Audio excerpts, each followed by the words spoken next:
The views and opinions expressed by John and DJ do not reflect those of any intelligent or rational human being and are solely the property of the Brightside Chat. This show is a proud member of the Nerdy Legion podcast network. Get more at nerdylegion.com. Enjoy the show. Hey, welcome back to the Bright Side and issue number 144. How we doing, John? Do we know the name of this show yet? I have my favorites, but we haven't decided yet. We haven't even recorded the show Take yet. two? Take two. Is that like a new candy bar? It's like half the calories.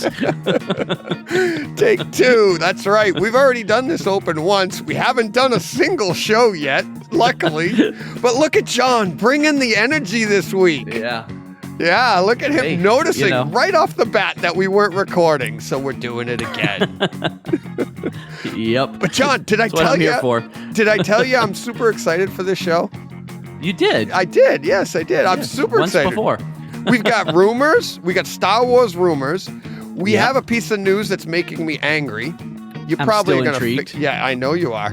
Multiple books in checkout. You pulled the old switcheroo on me, but we're going to talk about that when we get there. We have Titans. We have What If. We have Bad Batch. And I have a huge surprise for you in Real World. Huge. Did you finish Lucifer? No, Okay. not that one. Not that big a surprise. No, not that big. Did I mention we have Titans? You did, but since we have 3 episodes, you could say it 3 times. Titans. I've said that twice now. Titans. Huge. And we're definitely Is doing that like Kryptonite. Beetlejuice? Yeah. Like, do I have to start looking over my shoulder? There goes the show. The Red Hood's going to be there waiting to beat me to death. Oh, I can't wait to talk Titans. I can't wait to talk spoilers. I can't wait to get into the store. John, what is the over-under for this show in time?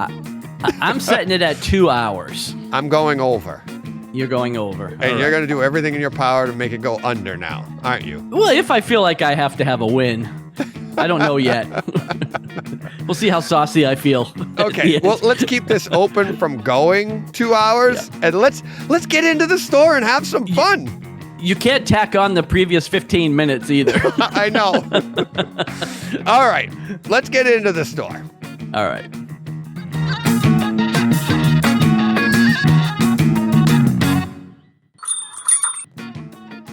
Hey, Johnny AC. It feels like I was just talking to you 2 seconds ago. Yeah, I know. Me too. It's so too funny. Hey, I called you Johnny AC last week, and you did. And it dawned on me listening back to the show, like I say I do, because I want to get all of your jokes, even the ones I miss. But you are Johnny AC. You're Johnny Arkham Comics. You're right. So you are AC, and look at that, and you have AC, and it's like you are the oasis of Houston, Texas. You're right. It's serendipity.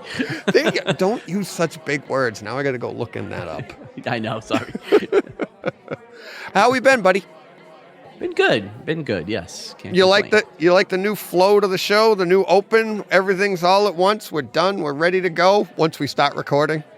I do like it, actually. You like that? That was fun. I think we give a little bit less information to our listeners, but, it just makes them have to listen. We don't know the show title yet, so we'll have to, when we get there, we'll get there. Yeah. So, but we'll figure it out. They all know already. They still know. They still know ahead of us. They know as soon as they hit play, they know, like, hey, there it is.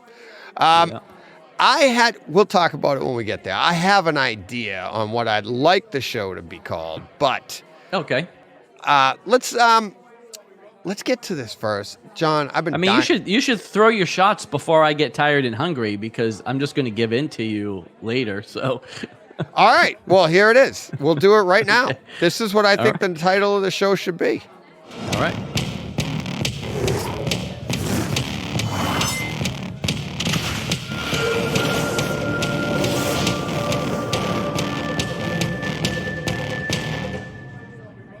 Haven't we used that already? Titans, and that's why I wanted to use it. This takes us back to our roots, already? John. Oh, okay. Yeah, we did Titans episodes 1 through 5. This, as soon as that, you know how they open the show Titans with a scene, right? And then they go into their opening music and everything like that. Right. As soon as that music came on, I haven't watched Titans in, I don't know. You and I were very early I haven't watched adopters. it since it ended last season. Since it ended almost 2 years ago. 2 years ago, yeah. Right? So as soon as that came on, I felt like it was back in like that first October when we first started watching it. And I was like, oh, this is so good. And I want to go back and watch the beginnings, the early, season 1, season 2. And we'll talk spoilers later. I was just about to start going. But what did you think of the first 3 episodes? Spoiler free. Oh, I thought they were great. Yeah, I'm really excited about the season.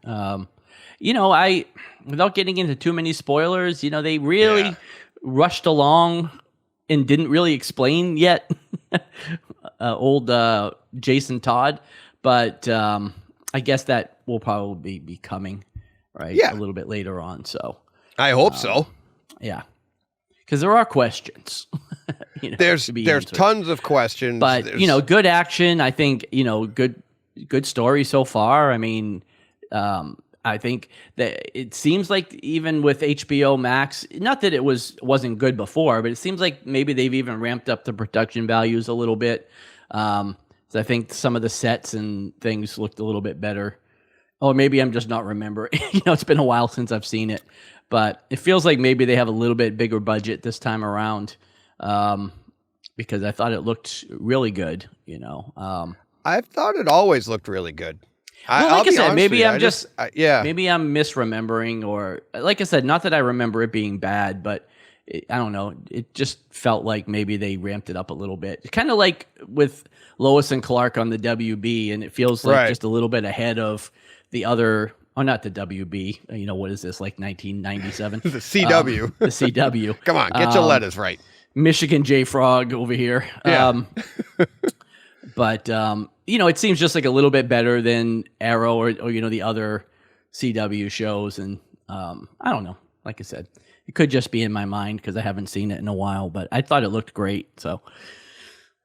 Yeah, that's one of the reasons I'd like to go back. Not that I thought that, but that would be a good thing to compare, because I think it's just more that it's fresh and you're excited to watch it again. But I remember, like I said, when that theme music came on, and especially this is the first time you forget. I mean, it's on all of the covers and everything, or all the advertisement, but Nightwing.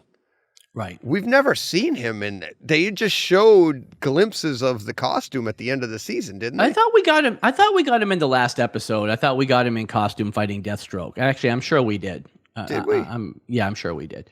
But now it's like, they're full on. Yeah. I'll tell you one thing I don't love though, and I'll tease it and then we can break it down in spoilers because I can't really say much more about it. I don't love Batman. Slash Bruce Wayne. Right. Not in love with Bruce Wayne. I had a feeling. Yeah. And we will definitely get get to that. Definitely get to that. But other than that, like I said, he's not the focus of this show. The Titans are. And, that's where I'm going to put my focus. And I think it's great so far. So yeah. Yeah, definitely. Definitely adult themed. Oh, for sure.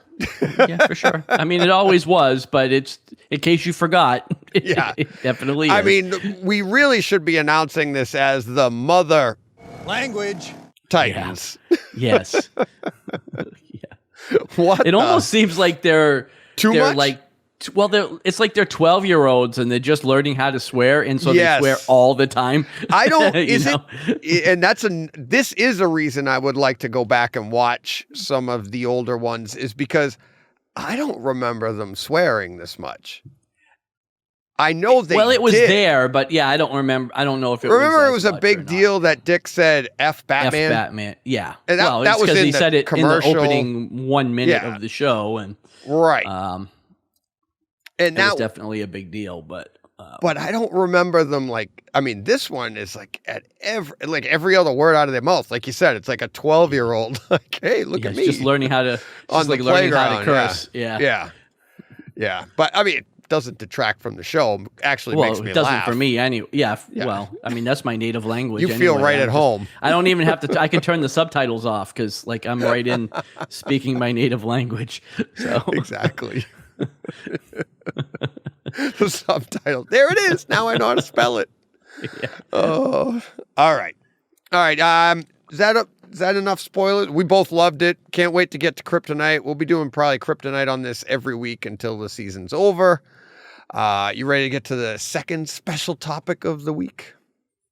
I don't know what it is, but I'm ready. What if? Sure. Oh, what if? Okay. Yeah. What if? Spoiler free. Spoiler free. Again, loved it. I thought it was great. Yeah. Yeah. Thought it was really good. I mean, I don't know what else to say about it. It was good. Yeah. I'm hoping, without breaking down spoilers. Right. We'll do a little bit of that as well. Yeah, I'm really hopeful for the rest of the show based off of episode 1. Yeah, it seems like it's definitely like this kind of had to come after Loki, right? Like, because it really feels like they're playing off the multiverse here, and without having had Loki first, maybe this doesn't play quite as easily.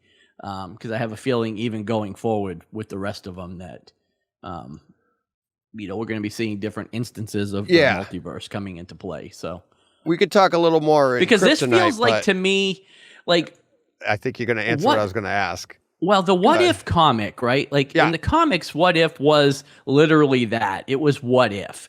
It was kind of like, let's pose this question and see what happens.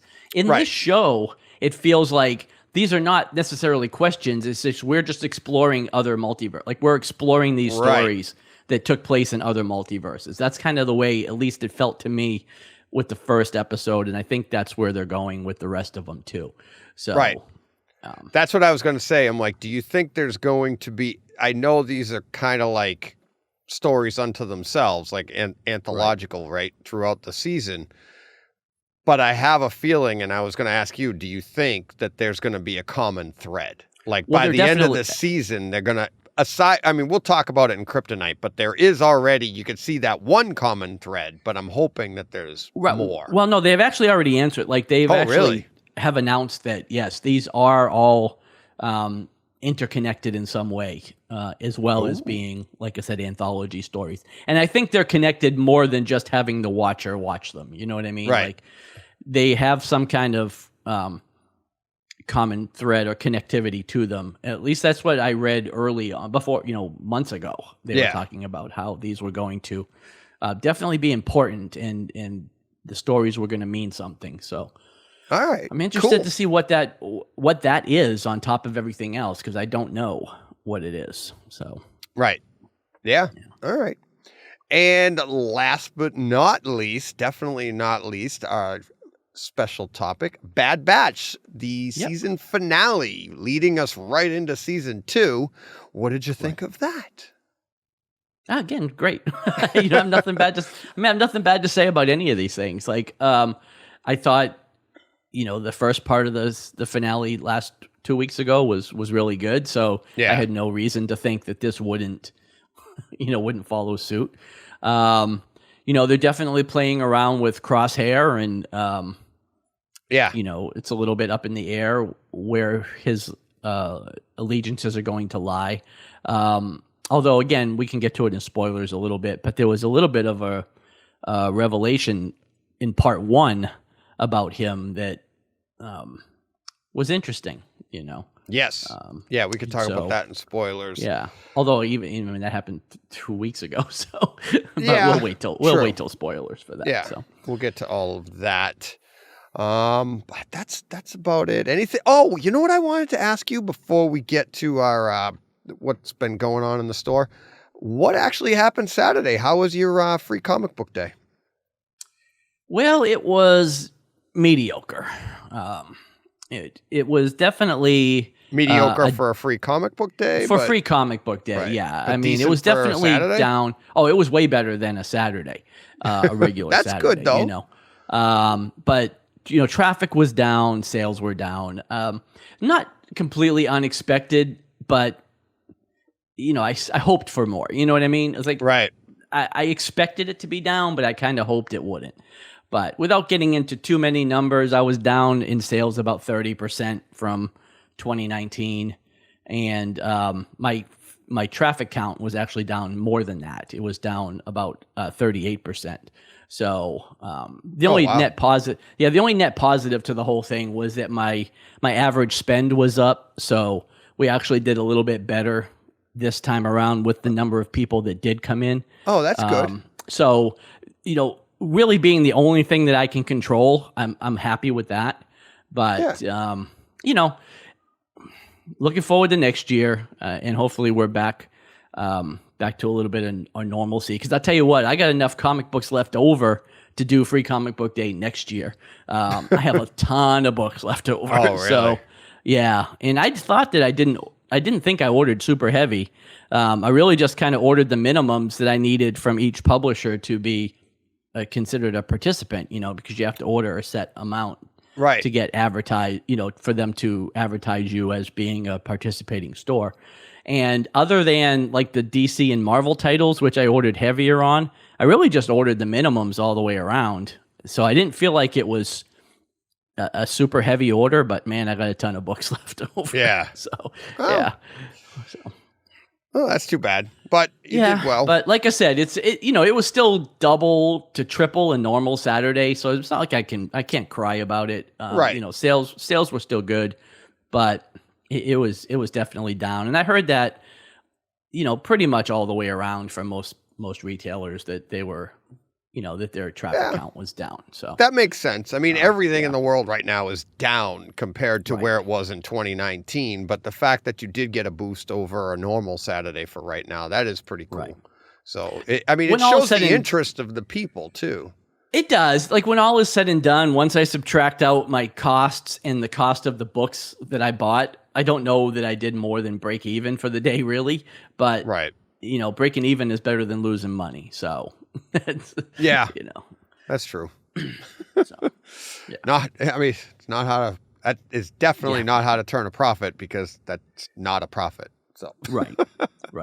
That's Business 101 from Brightside Chat. Exactly. All right. It's your business minute from Johnny DJ. How not to turn a profit. Don't. Right. Yeah. You just spend don't. more than you rake in. That's how you don't spend more. I call that winter time for me. Yeah. When I go out and I shop and then make like a third of what I just spent. A third of it. Okay. Yeah. Not a good. How was your day? Well, I was warm in the mall. Yeah. But all right. Are we ready to get to what's been going on in your store there, John? I am. What's been the buzz this week? Huh? Oh, nice. Huh? Nice. I thought you liked that's Arkham. Huh? Arkham? Did, Get it? yeah. The tie-in? All right. Well, we're going to start with a rumor. And this is a rumor that we've heard before, but it was kicked up a lot this week. I saw it in several different places, so I thought it bared repeating. Seems that Lucasfilm is looking to cast Sabine Wren for their live-action Ahsoka TV show on Disney+. That goes along with the rumors that they're also looking to cast Thrawn and Ezra Bridger. I would say Thrawn is not even a rumor, but like a done deal, because she's already brought his name up in The Mandalorian. She's looking for Thrawn. So I think that's a done deal. And then knowing that the last time we saw Thrawn, he was with Ezra at the end of Rebels, that seems like a fairly easy conclusion too. So I think all of these things are probably a bit more than rumor, but they haven't been confirmed, obviously, by Lucasfilm, and they won't until after we've seen the episode, so it doesn't really matter. But yeah, I think that it's almost shaping up to be Rebels season 5, which but live action, but live action, so cool, and I'd definitely be down for that. So so cool, I can't wait. Honestly, seeing this stuff, I can't wait till they start filming. Right. When you hear that, and then you're like, okay, we're less than a year away from the show starting. And I get bumped down to my last bit of news. It might tie into that if that doesn't mess up your pictures too much. If it does, I'll wait. There you go. No, go ahead. Well, I was just going to say the last bit of news I had is that it was reported that the Obi-Wan series has wrapped filming as of this week. So with that now being done and knowing that they only have the green screen to do one show at a time, maybe The Mandalorian is next up on the list, but then it's probably Ahsoka right after that. So. See, that's what's funny is when I saw you were putting that in, I thought we already said that, though. I thought we had too, but it popped up this week as a news article. So because I think what happened was, in my little research, just grabbing an image and stuff to put onto YouTube, it seems that people are talking about it because the cast is saying, I'm done. You know what I mean? The cast is like, oh, we finished principal shooting. I'm all done. They're going on to their next projects and stuff like that. Well, maybe they had to come back for like ADR and some, minor reshoots and things like that. Yeah. And now that they're kind of all saying they're officially done, they can say it's officially wrapped. Right. Because you and I have been reporting for months, like almost like since the beginning of the year, that Mandalorian wouldn't start until after Obi-Wan. And then we also heard that Mandalorian had started, but but remember, like 2 weeks ago, I had that article where Pedro Pascal said they were getting ready to start filming. And we kind of debated that back and forth a little bit too. So maybe things got pushed back, like everything else has. That was more than 2 weeks ago, though. 2 or 3 weeks ago. Yeah. It all blends together, John. I know. It's week. it's every Tuesday we do a show. So, yeah, I know. But yeah, because when I said that, I remember you had mentioned, didn't we already say they were filming? That. And so, so maybe everything got delayed. Who knows? But but it's a wrap on Obi-Wan. Hopefully, Mandalorian, if it hasn't started, is getting ready to start very soon. And then I think the next on the list is Ahsoka. So, I would imagine they'd get that going as well. Hopefully, because they've already finished. Obviously, they've finished up with Boba Fett. Right, Book of Boba Fett. That's coming out in a few months. Obi-Wan's supposed to be a couple months after that, like a few months after that, maybe early 2022. And then Mandalorian's not till next fall. Or they haven't said October, yet, right? I don't think they've said, but we're guessing October, November, because that's when it traditionally airs. Oh, how nice would it be to get Ahsoka at the end of next year, end of 2022, probably early 2023. Ahsoka. Yeah, hopefully not that long, actually, but John, I'm hoping 2022. Yeah, maybe. Maybe end of year 22. I don't know. Yeah, it's hard to say. But could be 16 months. It could could be 6 months. Could be 16 months. Who knows? Who knows? All right, which one are you? As long as it's at 11:59 p.m. on December 31st, I'm happy. Yeah, whatever year it is. Hey, go to your second to last one. My second to last one. Okay, I imagine this is the one that's got you a little chapped. This doesn't make sense. Well, because again, we talked about this last week, and you debunked me a little bit, and you were right last week, but this week, if you wait a minute, I'll be right eventually. It has come to pass. You're right. I knew it was coming. But yeah, Sony has pushed Venom 2 to October 15th, which is basically just a 3-week push from its original date. So I don't know what they're going to accomplish by gaining 3 more weeks. Yeah. It almost feels like why bother? Because if they're worried about the pandemic or COVID or anything like that in September, I don't know what they think is going to be drastically different 3 weeks later.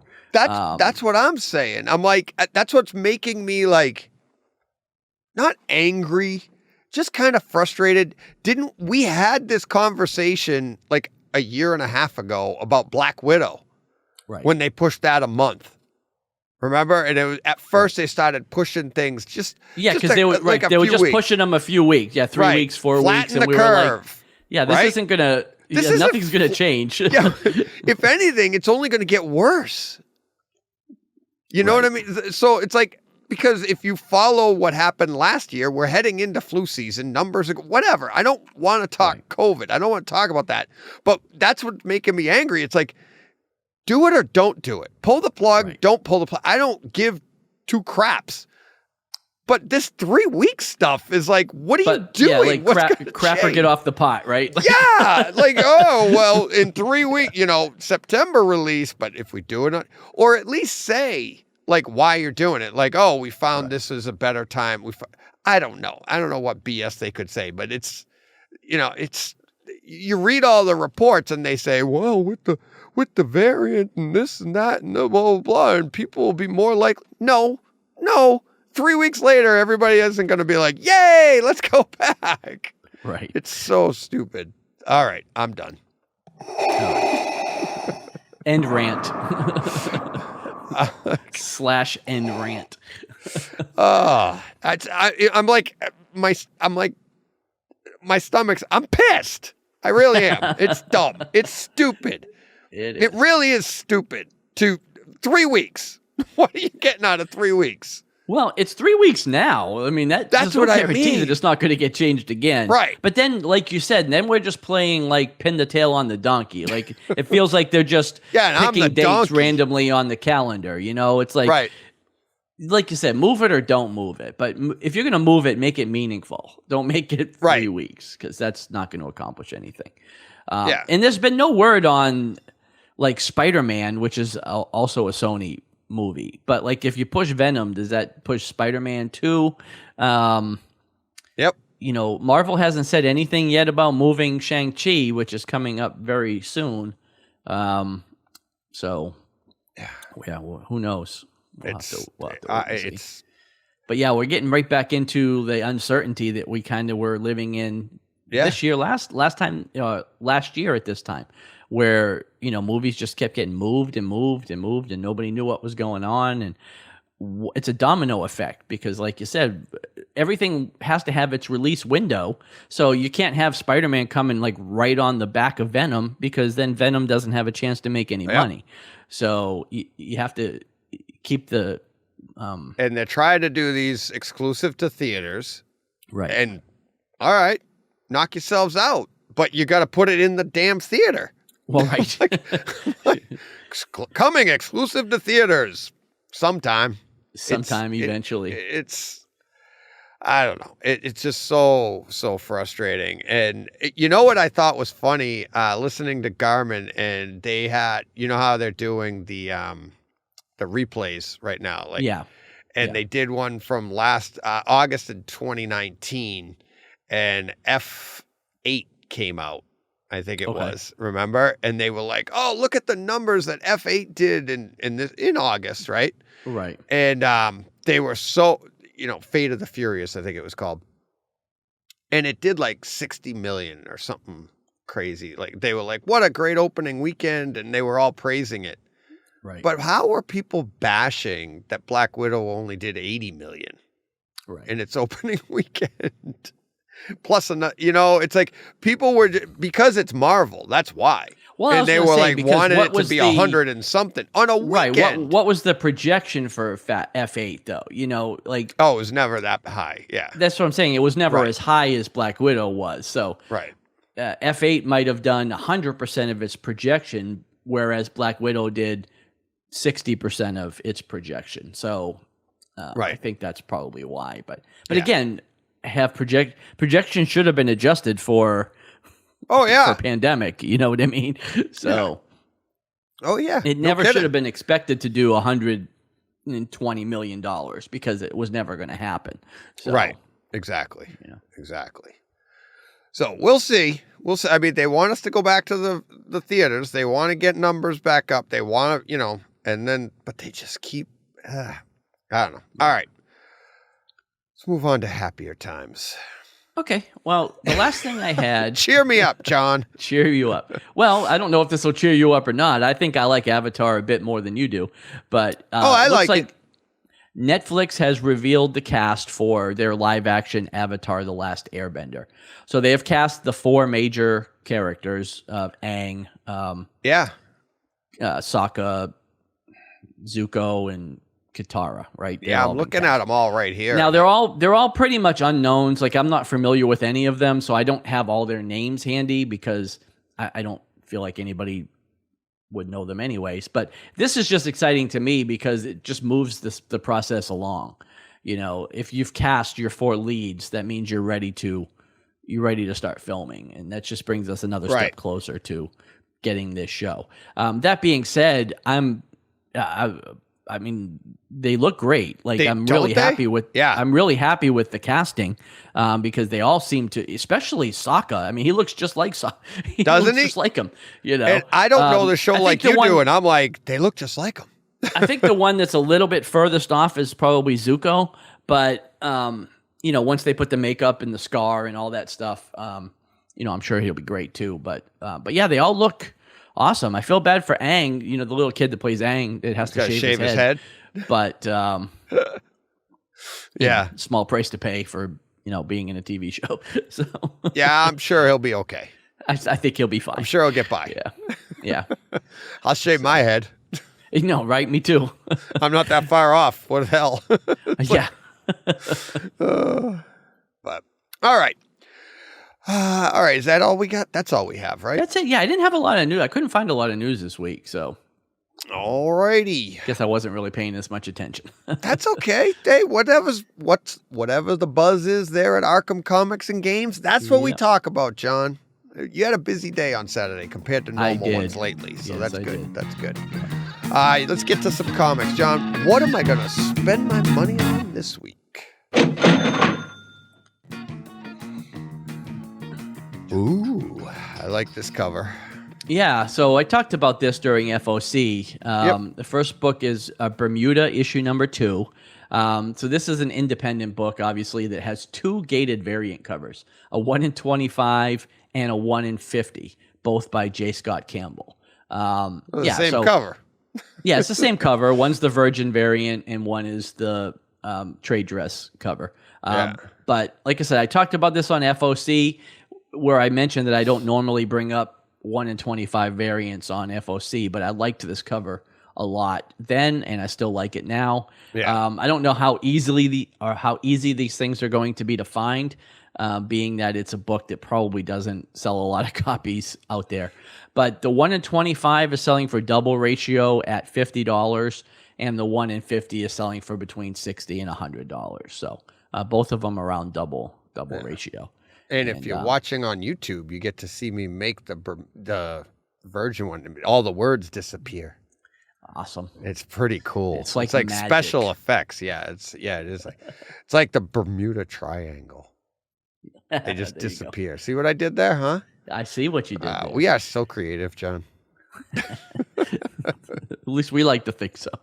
Hey, if I can't entertain myself, who can I entertain? True. All right. Okay. Next up, we have Black Cat issue number 9. There's 2 incentive covers here as well. A 1 in 25 that's selling for between $40 and $50, and then a scarcer 1 in 100 that saw its last sale at $140. That's crazy. Again, Black Cat is I haven't read this series at all, but by all accounts, it's a good title, but it's not selling the numbers where a lot of stores are ordering 100 copies. So no.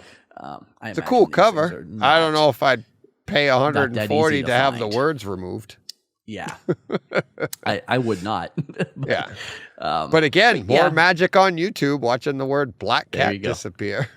Once you learned how to do it with Bermuda, it was easy to bring it down to Black Cat. Oh, it happens all the time whenever these Virgin variants come out. So, especially when one is worth more than the other. But all right, moving on. Okay. Next up is actually not a comic, but it's a manga volume that came out today. Chainsaw Man Volume 6 came out. So just like the last volume, which we didn't talk about, but this is one of the hottest manga series that's going right now. And this is actually selling for over cover price. This is selling for between $15 and $25 currently. Wow. Part of that might be the ongoing manga shortage, which is kind of plaguing comic stores and bookstores everywhere because manga is really, really hard to get a hold of these days. And once these volumes sell out, stores have an awful hard time getting restocks in. So if you didn't order multiple copies to start with, the stores are not getting restocks on most of these books. So I think that also plays into this a little bit. But yeah, if that's a series that you're reading, I wouldn't wait too long to try to grab it because it's going, like I said, for over cover price already. Next story up, of Paul Bunyan. Yeah. I don't know the story of Chainsaw Man, but I don't think it's Texas. I don't think it's the Chainsaw Massacre or anything like that. But nope.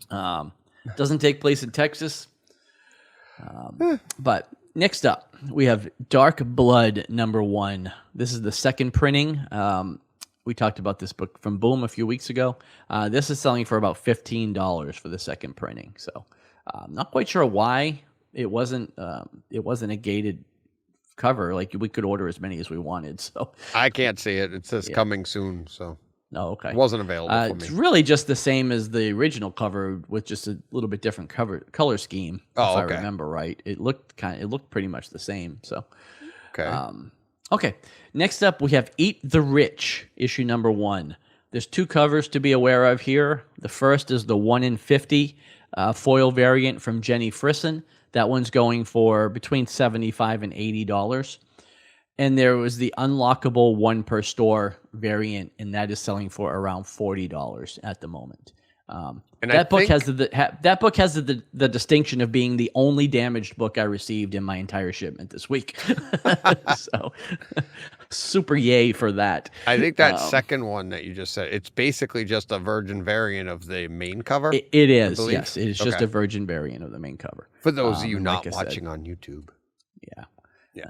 So hopefully by the time I get my replacement, it'll still be worth $40 and not $12. So, okay. Next up, God of Tremors, issue #1. This has a 1 in 10 variant that's selling for between $20 and $30. All right. Guardians of the Galaxy #17. There's a 1 in 50 variant by Brunner that looks like it's selling for around $80, so almost double ratio. Okay. Miles Morales Spider-Man Annual 2021.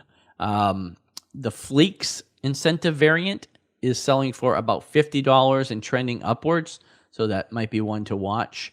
Fleeks just did the Stray Dog series, and that which was very popular, so I guess he's riding high off of that. Okay. From Bad Idea, from Bad Idea, we have Passive Aggressive #1. The hits just keep coming for Bad Idea because this was a giant cluster as well. I had trouble finding it. This book was solicited at $7.99 cover price. It was misprinted on the cover at $5.99 cover price. And Bad Idea wants the stores to sell them at $7.99. But you can't. And yeah, so again, Bad Idea has been a bad idea right from the get-go. But in any case, this is selling for between $25 and $30. So I guess you'd be happy to pay $7.99 if it's going for $25 to $30. But it's so hard to sell a book for above cover price. Yeah. Isn't that illegal? Especially if Weights and Measures comes in and checks your store, it's illegal because that's what I mean. Do that. But I guess there's legality, being a comic book store, I don't know, because like Action Comics #1 sells for $3 million, but it's got a 10-cent cover price. So at a certain point, it becomes a collectible, and you can sell it for whatever you want. Yeah. I don't know how that plays into a book that just came out. But today, I remember, but same thing. Yeah. Like if I mark it up to $25, that's way above $5.99. So I don't know how you get around that, but yeah, it feels like it's not the way to go. Like Bad Idea should have eaten the money for the stores and let it be sold at $5.99. But I'm not a part of that program and don't have the book and really could care less. So. All right, then. But I know the stores that do have it, again, they're up in arms on Facebook, raising all kinds of hell because, they're not sure how they're going to tell their customers that they have to pay $2 over cover price for it. Right. So, okay. Next up is Yeah, good luck to them. Radiant Black number 5 has a third printing that has a 1 in 10 variant selling for around $30 to $40. So that's quite a bit for a 1 in 10 variant. But, you know, again, being the third printing of issue number 5, probably not a lot of these out there. Also, Radiant Black issue number 7, which came out, that's the new issue that came out today, has a 1 in 25 variant selling for just over ratio at around $35. All right. Star Wars High Republic Adventures number 7, 1 in 10 variant selling for $15 to $20. And then, hey, guess what? Way of X number 5 has a 1 in 50 Inhyuk Lee AAIPH variant cover that's selling for a double ratio at around $90. So go figure. Yep. I think we talked about that a couple weeks in a row now. Yep. So yes, we did. That is it for Speculator Roundup. All right, that brings us to back issue bonus. I wonder how that ties into the first book we're going to talk about. Jesus.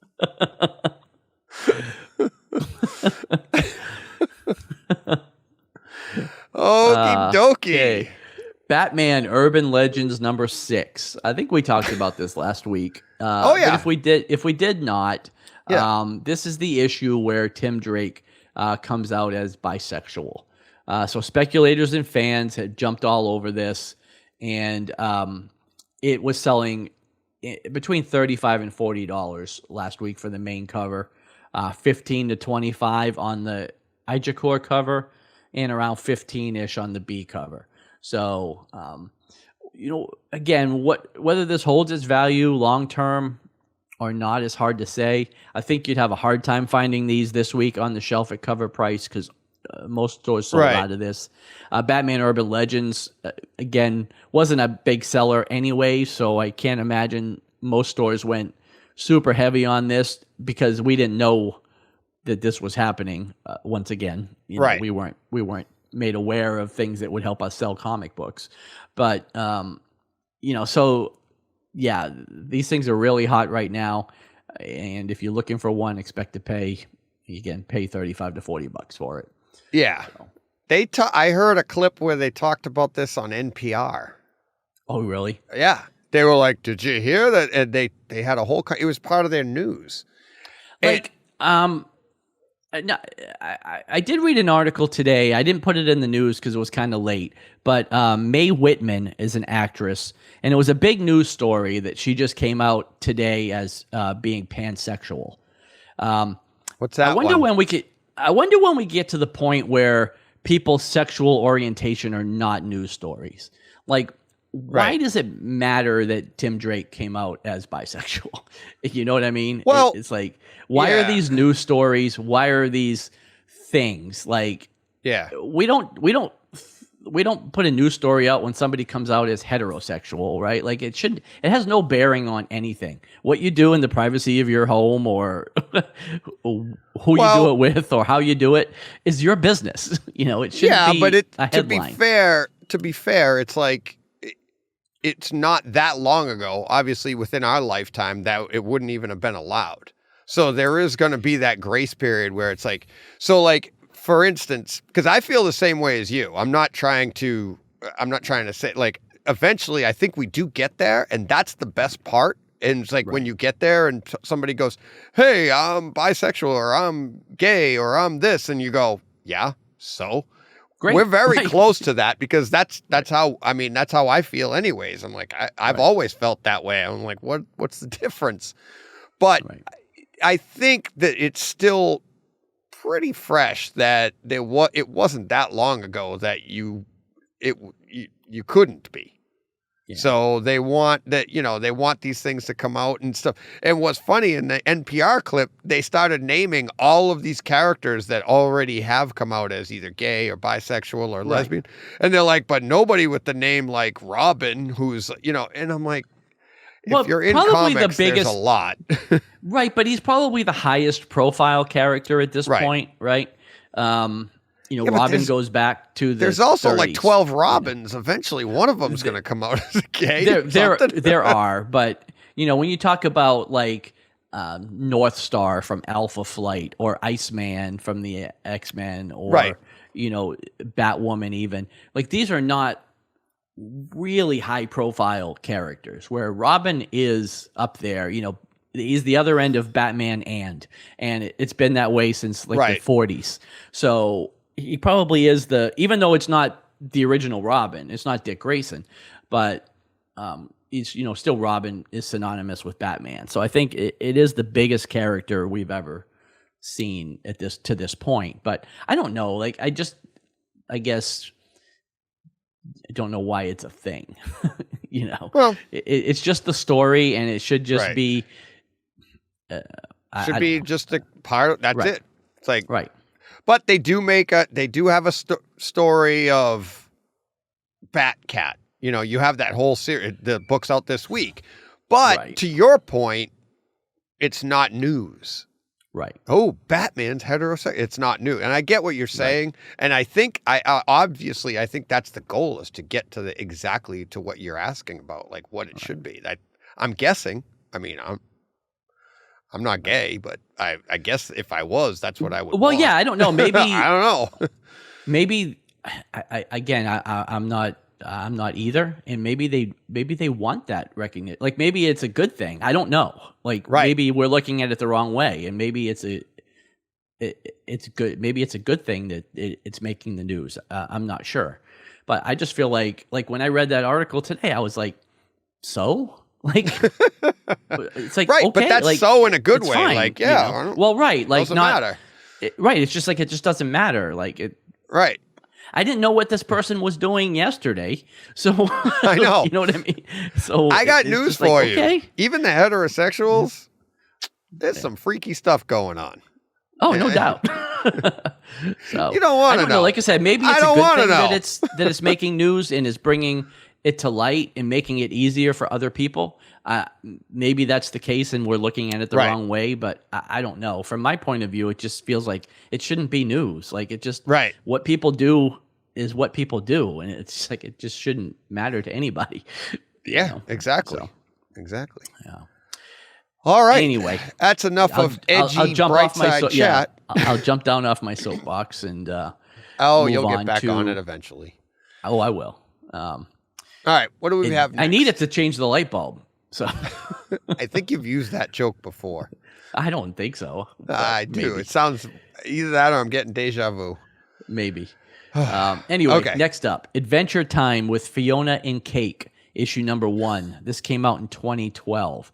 Looks like HBO has just announced that they're working on a new animated series focusing on these characters. And I guess this was already a hard book to find to begin with.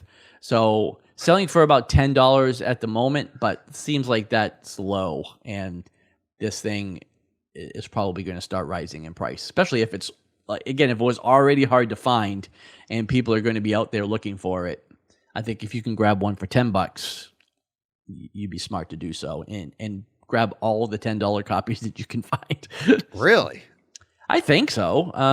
Adventure Time is very popular. Is it really? And never heard of it. I'm looking at the cover and I'm like, not my cup of tea. Way past my time, but my kids all know it. They all, and it's popular at the store. We sell a lot of Adventure Time graphic novels and things like that. So it is very popular. And so, like I said, if this was already tough to find, if a bunch of people are out there looking for it, it's just going to raise the prices on it. So cool. Okay, next up is from Scout Comics. I know we've talked about this a couple times already. The Recount issue number 1. Did we read it? You read it. I haven't read it. Okay. I remember you talking about it, but I didn't read it. Yeah, I was like, it's a little on the nose. Yes. And it came out right at the... right around election time.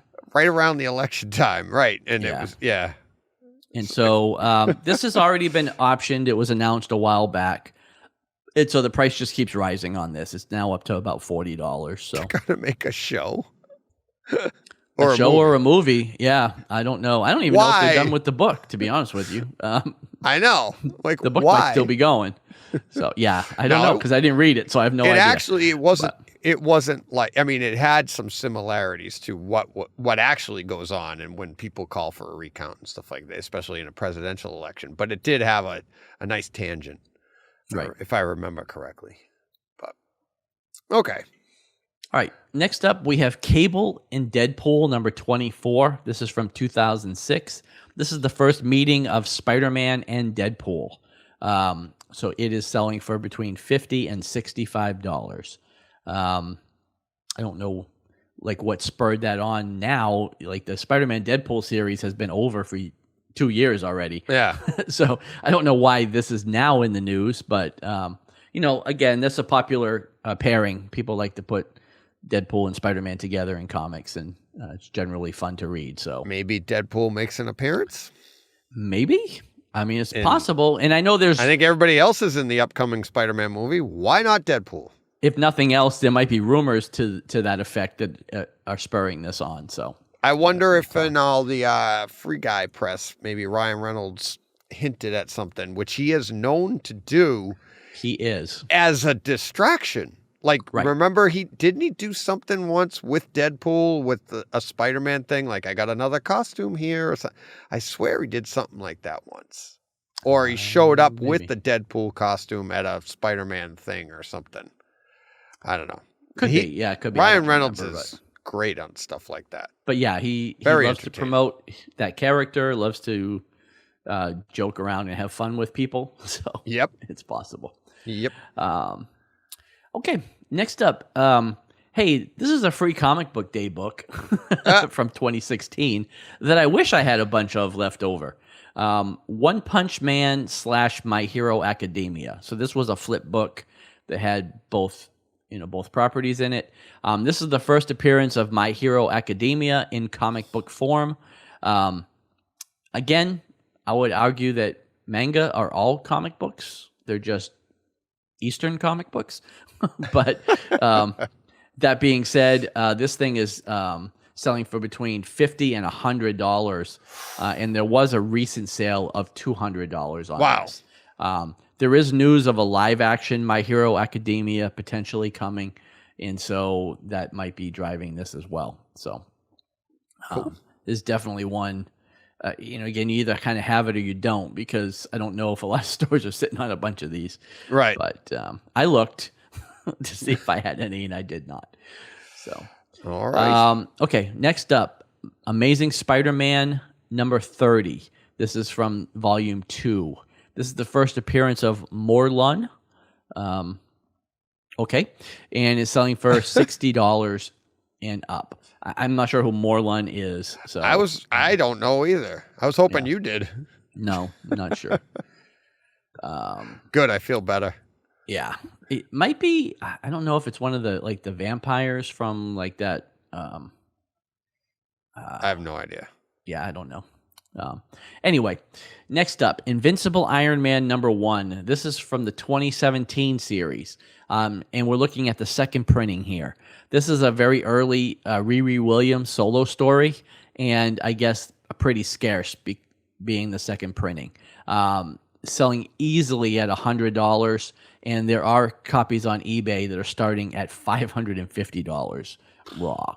So we know Riri Williams is the subject of an upcoming Disney Plus show, Ironheart, and so her early appearances have been rising for quite some time. So this is definitely one to be on the lookout for. Yep. Next up, we have Moon Knight, Volume 1, number 13. This is the first fight between Moon Knight and Daredevil. Raw copies are running for about $40. Cool. Next, we have Peacemaker, issue number 1, DC Comics 1988. This is about $20 now. Check your dollar bins, because that's where these things lived for the last, 33 years until the series was announced. So dive in, people. Dive in. That's where we get the board. And then last but not least, we have Web of Spider-Man number 102. This is the first meeting between Morbius and Venom. Still cheap at about $10 or less. but knowing that we have a Morbius movie and a Venom movie, and they all exist in the Sonyverse, it's only a matter of time before they bump into each other. And so this book may be one to watch and pick up for future reference or for future increases in price. There you go. So, good. That is it for back issue bonus. Alrighty, let's quickly move along to FOC.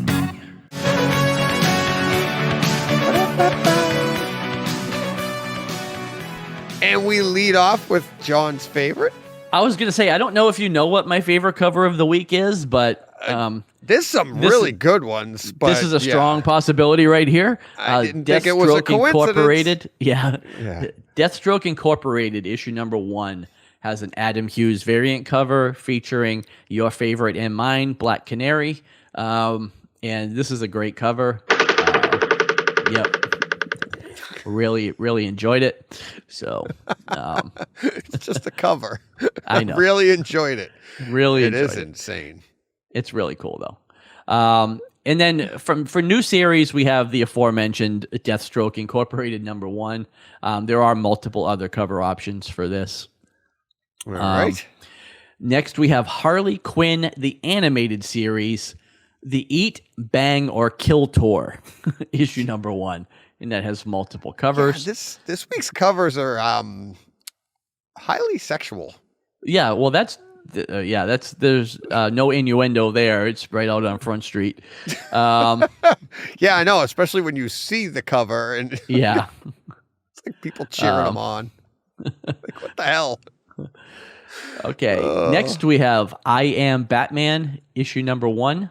This has multiple covers. Going back to Harley Quinn. That I wanted to bring up that text I sent you earlier in the week. It seems like a lot of the DC Twitter accounts were kind of trolling the What If series a little bit. Peacemaker did, and which I believe Peacemaker is run did, by what's his name? He's the one that they all have it. John Cena, yeah. But the Harley Quinn Twitter page put out a tweet that says what if Batman does do that, and it was hashtag what if. Right. So I thought that was pretty great. Yeah. Peacemaker was all over that. I saw a bunch by Peacemaker. So there were several other ones. The only one that I can recall is that one. Of course. But well, just because I sent you the pic, I took the time to send you the picture. You actually corresponded with me between shows. That was very nice. I know. Of you. Imagine that. Talking to the little people. I know. Okay, and then last but not least, new series we have, from DC anyway. Okay. We have Titans United, issue number 1. This is a 7-issue miniseries, and it has multiple covers. All right. From Image Comics, we have Primordial, issue number 1. This is a 6-issue miniseries with multiple covers. All right. Marvel Comics, this is another variant cover that I liked also. Black Widow number 11. The artist is named Edge. Yeah. And this is the Miles Morales variant cover. It is a pretty cool cover. Which is actually pretty cool. And Black Widow's not wearing fishnets. So I know. That's pretty good. You still that says something. Yeah, exactly. New series, we have Eternals Thanos Rises number 1 with multiple covers. Extreme Carnage Agony number 1 with multiple covers.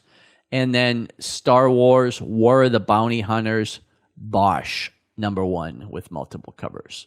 Okay. That Extreme Carnage one is... Yeah, which are actually both just one-shots. The Extreme Carnage and the War of the Bounty Hunters are just one-shots. But that cover's insane. Yeah, it's really cool. Yeah, really cool. From Boom Comics, we have Maw, M-A-W, number 1. Picture of a big, giant mouth on the cover. That was with weird. Multiple covers. Yeah, it is. And then from Dynamite, we have the Vampyverse, issue number 1, with more than multiple covers. Yeah. Okay. That is it for FOC. Thank God, I need a cold shower. I know. All right. You ready to get to check out? I am. All right. All right, John, start us off there, buddy. First book I read was from Aftershock Comics. It's called Is it the first Campisi. book you read, though? Or First book we're going to talk about. Okay. Wasn't the first book I read. But first book that I read that we're going to talk about was Campisi, #1, from Aftershock Comics. Trying to stretch this out so I can get the over on 2 hours. Okay. Is that what you're doing? No, I'm just kidding. This was written by James Patrick, had art by Marco Locati, a cover by Fran Galan. So this is kind of this is what you get when you cross Goodfellas with Game of Thrones. I don't know if you got a chance to read this or not. Yes, I did. But we focus on Sonny Campisi, who is a small fixer for the mob, working in Green Village, which I think is a fictional town. We don't know where this is. And he is just what you'd expect him to be. You know, he's an enforcer. He's a collector. He does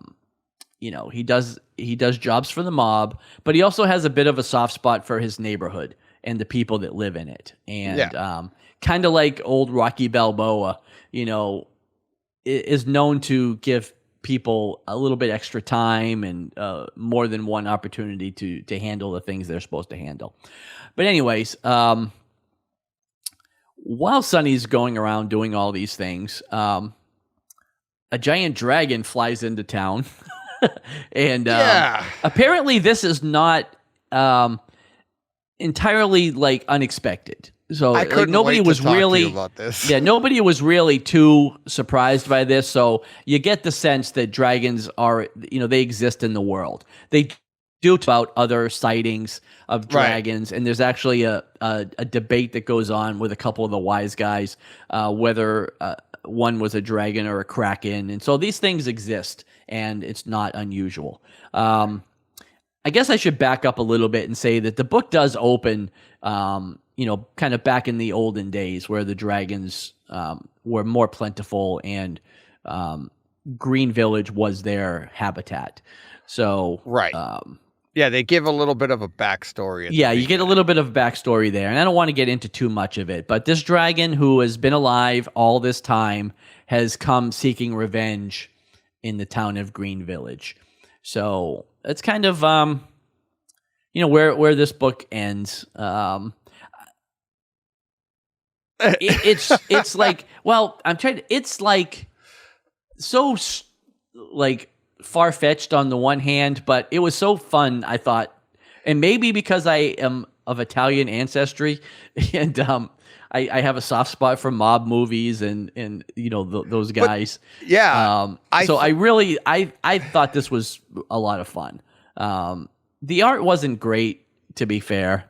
But I thought the story was style, fun. Though. It definitely had a style, and it kind of stylistic, maybe even a mob style in a way. What is a mob style? I don't know, art? but he looked like this guy, Sonny. He looked like a mobster. Like I mean, the art kind of fit, and he looked like that guy, even though it wasn't hyper realistic. Sonny is a mob name. It's like Campisi too. Yeah, exactly. But I have no idea where this book is going. I have no idea why it was written. You know what I mean? I don't really. It's such a weird. It feels like it was written on a bet. Like I'll bet. Like they put a bunch of ideas in a fishbowl and they picked out 2 and said, it's kind of like I gotta write. Yeah, exactly. I've got to write a comic about a mob dragon. Yeah. It's like, I don't know. How do I do that? And it really felt like what was fun about it, like you said, was like, what was fun is like, why are they doing this? And you just kept saying that. And it was funny at times. But like you said, you're in a world where dragons do exist. Right. But what was weird is they didn't flat out tell you that right away. Not right away. A dragon showed up, and you're expected to realize that dragons exist in this world because it like flew over the city, and everybody was like, "Oh, there's a dragon. All right, we gotta go hit Vinny down the street and make sure he pays his taxes." Right. And like the entire thing, I was reading the entire thing in like a Boston accent or a New York accent, and it was like, you're like, we gotta go hit up Vinny down the street, or we gotta do that. Oh, there goes that dragon again. What did the dragon do? It just laid up in some old building. Yeah, it just went to sleep. Right, and then you're like, what? I mean, I've been like, hon, I'm coming home. There's a dragon. You're turning the car around. What the hell? They were just like, everybody was fine with it. And it like, so, but that was what was kind of fun, because by the end of it, you're like, all right, I guess it's normal. Like you said, there was that small blurb about 3/4 of the way into the book where, one was sighted in Nebraska about 20 years ago. We thought, because they thought they were trying to tell you that they were extinct, and they were, I was expecting when it flew over the city, everybody go, I thought that was just in Game of Thrones. And I think they did make a Game of Thrones reference in here too, didn't they? I thought they said they're not just like in Game of Thrones or whatever, but, I did like the afterward. Did you read that? I think there was a... no, I didn't. All right, actually. There was a little bit in there about that, about where I think this is going. And that, like, it's about the dragons, which I think is really cool. And, like, the dragons back... Like you said, the dragons back for vengeance, and it didn't like the way it was treated. And did you see that part where was it the kid or somebody said something like... Why do we treat people better than dragons or other animals? Why don't we treat dragons like we treat other animals? That's what it was. Yeah. And it's like dogs have rights and animals, but dragons, they're like, we got to go and take care of this. So I'm hoping that's where the story goes. But I did like the book. I just thought it was very weird. They do say that the dragon is back for vengeance, right? Because they were betrayed in the beginning of the book. They were betrayed, hundreds of years ago or whatever by somebody, and they have traced king. One of his they have traced one of his descendants basically to Green Village. So maybe that's not where they were from, but that's where they have found. Like I said, they found a descendant of this person, and the dragon is there for revenge.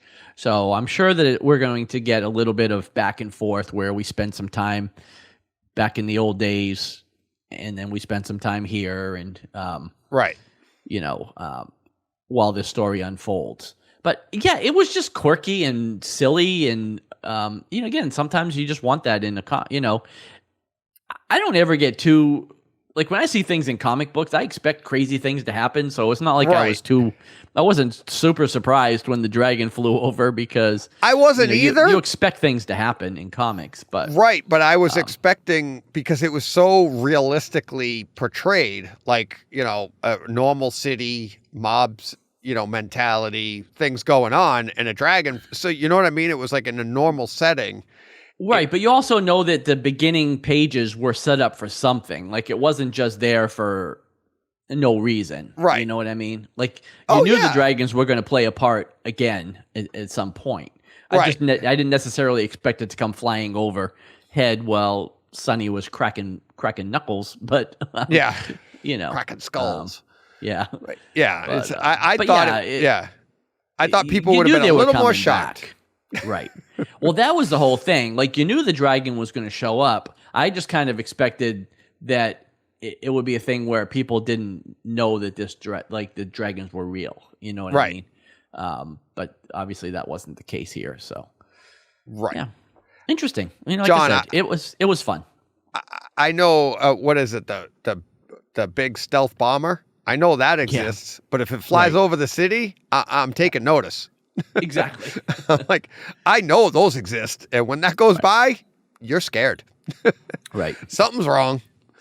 So, and that's usually, and if it's in your country, it's usually your plane, so you're still not as worried. But these guys were like, "Hey, look, a dragon." Yeah, it's not my dragon.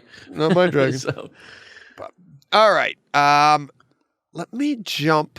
Actually, you know what? I have them in order anyway. So why don't you go ahead to the next one? Okay. The old switcheroo. Switcheroo, yeah. Well, last week in the notes, I had the Defenders written down as the second book I was going to read. Yes, you did. But that's because I I couldn't find another independent book that was coming out to read, and so I put the Defenders. But then I did see this one here that for some reason didn't show up in my notes last week. So I switched to this. I did read the Defenders as well, and we can talk about that after if you'd like. I did too. But this book here is from Dark Horse Comics. It's called The Unbelievable Unteens, and this is from the world of Black Hammer. This is issue number 1. It's written by Jeff Lemire and Tyler Crook, and it had cover art by Tyler Crook. So I've talked about Black Hammer before, and it's a series that I really enjoyed, even though I have kind of fallen off on a lot of the spin-offs that have come out since then. I haven't kept up with those. I did read all of Black Hammer, and I really liked it. So this doesn't follow the characters from the Black Hammer series, but obviously it takes place in that world. So in Black Hammer, you focused on a bunch of people who used to be heroes, but have forgotten that they used to be heroes, and they're just kind of living normal everyday lives. And that's kind of the case here as well. So you meet Jane Ito, who is a comic book artist, and she creates a comic book called The Unbelievable Unteens. And as far as she knows, this is a fictional story that she has created, and she does this comic book. While she's at a comic book convention, and she sees the ghost, basically, of one of the characters in her book, who is trying to convince her that he is real, and she was an unbelievable unteen, and that basically the unteens were a real group of people, and she is just remembering the stories that she is It's not her out imagination, it's actually them. her memory. Yeah. It's her memories. And so the character wants her to basically resume her role and help him find the other people that are missing or have also forgotten who they were. So, it's a whole thing, like who wiped their memories? Why were their memories wiped? By the end of the book, she has accepted the fact that she was an unbelievable unteen, even though through most of the book she doesn't believe that she was. But so again, I found it pretty interesting. I didn't like it as much as I liked the original Black Hammer series, but I thought it was decent. I don't know if I'm on board for this, honestly. Really? I know I'm going to read issue 2 of Campisi. I'm not sure I'm going to follow this one. I want to see where those dragons go. Yeah, exactly. I don't know. I felt like it was all kind of interesting, but I also didn't really care. You know what I mean? I don't know. It just didn't really get me. I liked it, but you know what I thought was funny? It's 3 weeks in a row, so an artist or something ran into a ghost. Yeah, there was a lot of ghosts lately between Possessive and Me You Love in the Dark, and now Unbelievable Unteens. Yeah, a lot of artists and ghosts. Artists and ghosts. I'm like, is this? Is that a thing? Yeah, is that a what's thing? What's going to happen to us, buddy? I mean, yeah. I can't wait to get that text from you, Deej. Yeah. Deej? I'm haunted. Yeah. Didn't know I was haunted. It's a shame you just put it in that generator. Now you got to move. I know. That's the whole thing. Going back to the Me You Love in the Dark, right? It's she goes back in. Gotta go. Yeah. She goes back in, and it's I'm like Eddie Murphy. It's we got to go. Well, did you hear, was that on Garmin that we heard about the person? It must have been a replay too, about the person that did the woman. She filed, what was it? She filed a restraining order against her boyfriend. It's some movie star or something. I know you heard this. And they're like, and as evidence on their first date, he turned he shot a taser at her, or he charged the taser in her face. Oh, yeah. And that was what he's used, a taser and a crossbow. And that's what I don't remember. I'm not listening to the replays. But what was I probably heard it 2 years ago, but I don't remember. But what was funny is what she said to the judge was he used a taser. He didn't use it on her. He just put it up to her face and pulled the trigger like and showed her like, I'll do this to you.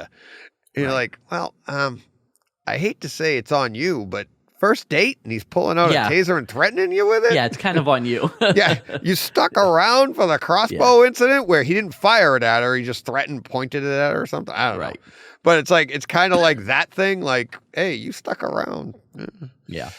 But yeah, I can't remember. Maybe it wasn't him. Maybe whatever it was. But yeah, this one.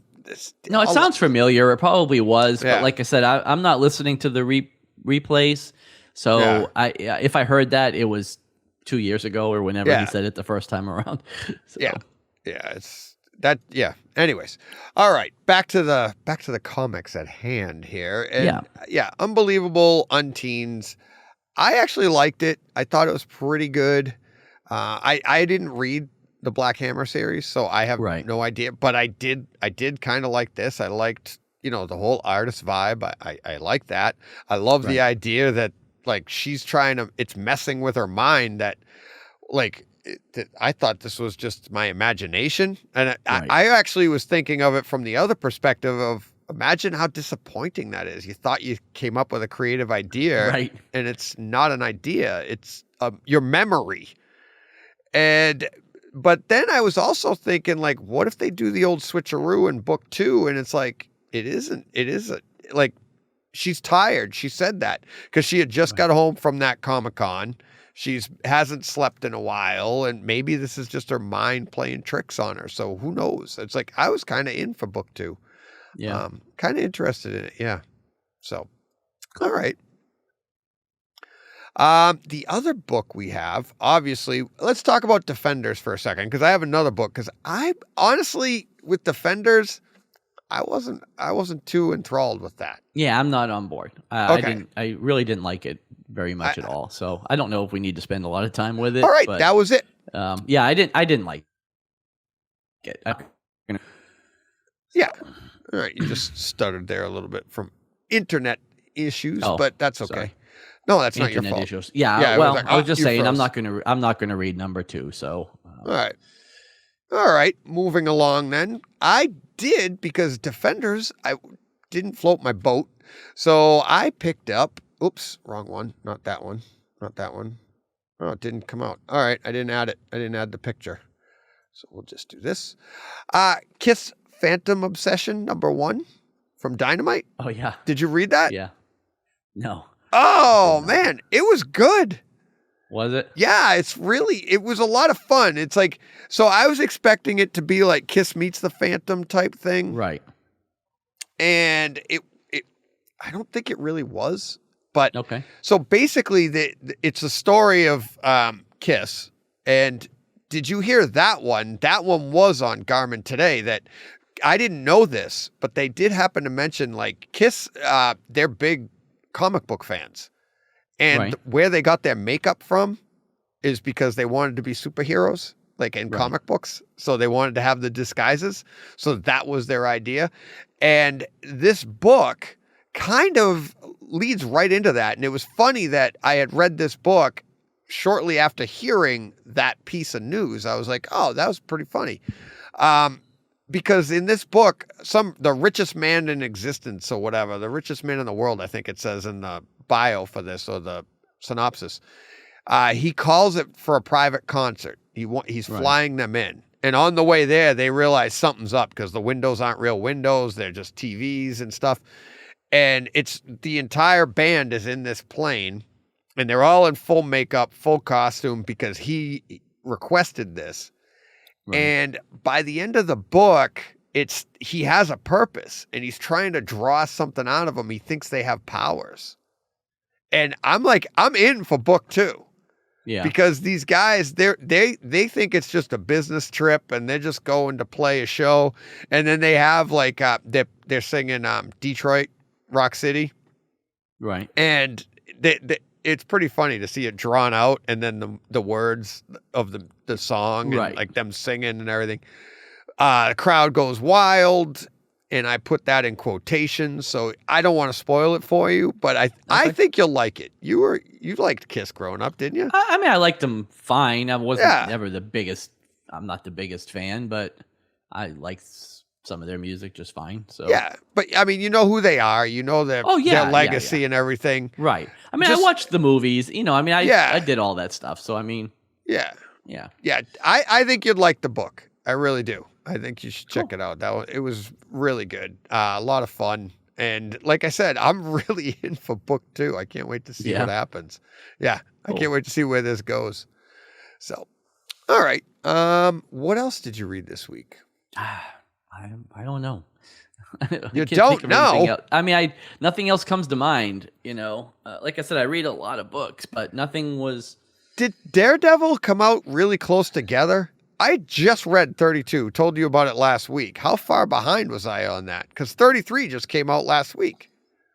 Yeah. Because I read that this week, Daredevil 33. Maybe it's every 2 weeks. I thought it was monthly. Daredevil has been monthly. Speaking of, to answer your question from last week, they have announced the end of Daredevil. Oh. Coming in issue 37. It's the end of the story, and it's the end of Chip Zdarsky, and it's the end of this particular series. So the end of the year, really? Yeah, November, I think, is what they said. So September, October, November. Well, they're on 33 now, so that should be 4 more. Yeah, 4 more. Yeah. Okay. That's sad. Yeah, I guess. I guess I read Daredevil, right? If it came out last week, I read the latest issue. The latest issue, and there is there's 2 cameos in this one. Do you remember that? Quick ones. They save Elektra. Well, it's Captain America, right? No, it's Spider-Man and Iron Man. I'm thinking of a different book then. Okay, I'm thinking I knew one was Spider-Man, but I thought Captain America was in there. But no, like I said, it must have been Iron Man. Must have been a different book I read. So yeah, remember. Well, Daredevil 32 we talked about last week, and it ended with Elektra at the end and bullseyes, multiple bullseyes, right? Right. Well, 33 picks up right away from that. Actually, it picks up with Fisk, but then it goes into her dealing with the multiple bullseyes, which is a pretty cool scene. Yes. But she calls for help by making noise, and she's firing the gun in the air, and she's doing all this. And then as silhouettes as she's passing out. Yeah, it brings in Spider-Man and Iron Man. And then Iron Man takes her back. That's right, because then she asks Iron Man for an upgrade. Yes, and she shows him like a katana or something like that. Yeah. Like, I don't know what he's going to do with that. But yeah, it's like the way to his heart is to ask for an upgrade. Through upgrades, yeah. Yeah. Which I thought was pretty funny. Yeah, so that was, I mean, I guess it didn't, stand out so much that I remembered that I read it, but now that you're talking about it, I remember. Well, you know what's funny is by the end of the book, it was good. Yeah. By the end of the book, you realize Iron Man, Daredevil wasn't even in the book. Yeah. He doesn't show, like, the actual Daredevil. I know Elektra's supposed to be playing Daredevil right now. Well, but wasn't he in prison? Like, didn't they bring in the cop? Yeah, and I keep saying Iron Man. Daredevil actually shows up in the last panel. Remember, he's sitting on top of the pile. Right. But that's it. Matt shows up. Yeah. Right. Yeah, right at the very end. If you think that's him, I don't know, because it seems like he's going bad or something in that scene. I didn't get it. Well, did you get it? Well, I think it's probably a ruse, right? Yeah, I don't know. Something. Yeah, but that's sad though. Only 4 issues left. But I'm kind of intrigued on where it goes from there. Well, yeah. Like, what do we do? I mean, and you know what else is kind of funny to say, like, you know, Titans is back.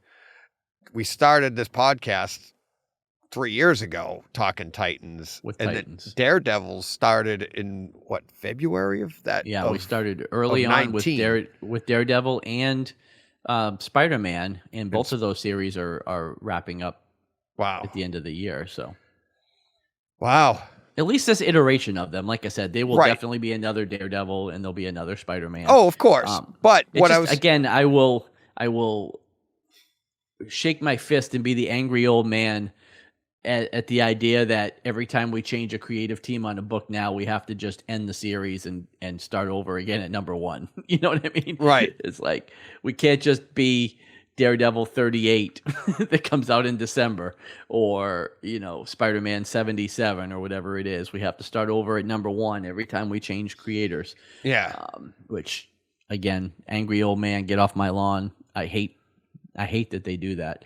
But all right. I have 2 comments still regarding Daredevil. Is one, it was funny that at the beginning we were commenting how Daredevil had been killed, and we were speculating how good is the next series going to be, and who knew, right? Look how great it's been really good. Yes, well, probably one of the best, if not the best series in the last 2 years, 3 years. Does this pave the way for our dream of Zdarsky going over to Batman? Well, definitely the timing works, right? Doesn't it? And Zdarsky is already playing over it in the DC sandbox. We've mentioned it because he's doing it. He did a story for Batman Urban Legends. He's doing Justice League Last Ride. So he's already over there. How crazy! I mean, I think if DC has their way, they're probably campaigning for it. But Marvel is also probably offering him the world to stay there. So we'll see. I think either way, he's going to end up on a pretty high-profile title, or at the very least, whatever he wants. Right. So right. Maybe he's like James Gunn and he doesn't want to write Batman. Maybe he wants to write Suicide Squad or something. But he's going to be doing whatever he wants to be doing. Because he's kind of now at that stature where he can pretty much do whatever he wants. So, right. Well, you'd hope. Yeah. But yeah, we will see. Very exciting. Very exciting for wherever he goes, and very exciting for whatever happens with Daredevil #1. Right. Yeah. I'll definitely be checking that out. I can't wait to see how it changes and. Oh yeah, I will too. I just hope it's as good as what we just had. Yeah. So maybe it'll be Tom King. Yeah. Well, there'll be a lot of dialogue if nothing else. Yeah. True. So. Did you happen to catch Batman 89 #1? Yes, I did. What'd you think of that? I was whelmed. Yeah, I was. Yeah, it was fine. I didn't like the artwork. I read it for the nostalgia, honestly. Like, I don't. But really there wasn't live any. In that. The only piece of nostalgia in there was that Billy D. Williams looked like Harvey Dent. Right. That's the whole thing. They made Harvey Dent look like Billy D. Williams. I didn't think Batman looked like Michael Keaton at all. No, he didn't. That was horrible. Well, that's the thing. I went to it for the nostalgia, but it wasn't really there. And like I said, I was just whelmed. I really don't want to play around in that world. I realized that the movies are fine, but I'm not that interested in going back there. I was hoping. Same with Superman 78. Like, I'm not reading that comic either. I'm not now. I was going to, but Batman 89, I was hoping it was just the comic depiction of the movie, and it'd just be fun to flip through and see it in panel form. Oh, and the fact that it wasn't, I was like, ugh. Yeah, I knew that it wasn't going to be that. I knew that it was going to be original stories, but I didn't like the story. I didn't like the artwork. I was very disisappointed. So whelmed would be too high of a praise. Too high. Okay. Yeah. Wow, look at me this week. I know, Mr. Negativity. I know. Whoops. I think we're in the Twilight Zone. Yeah, we've struck a nerve here this week. I'm in the mirror universe. If you're on YouTube, you'll see DJ. He's got like the goatee and the actually black goatee. It's just a mustache. I'm just kidding. That'll get YouTube viewers. Yeah. DJ and a mustache? 70s porn DJ. Yeah, 70s porn DJ. You look like Eddie Pence. Oh boy! All right, let's stretch so we can make that over 2 hour mark. We're there anyways, right? Yeah, we're gonna hit that because we haven't even gotten to what you've watched this week. Yeah, that's half an hour all by itself. Exactly. I read Bunny Mask #3. Yeah, still not. I haven't even read #2 yet. #3 was pretty good. I was actually waning on that like halfway through it. Then it picked up. So I was almost done with it, and then it picked up, and it rejuvenated me, and I can't wait for number 4. Oh yeah. Silk number 5 of 5 wrapped up that series. Yeah. That was pretty good. That was fine. Yeah, it was fine. I'm looking forward to a Silk number 1 again. Yeah. Like if they start that back up. But I liked how they ended that story with the characters.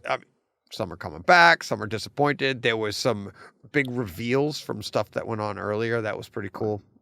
So now, I remember. So I finished up. I remember a couple more now coming. They're all coming back to me now. I finished up Spider-Man.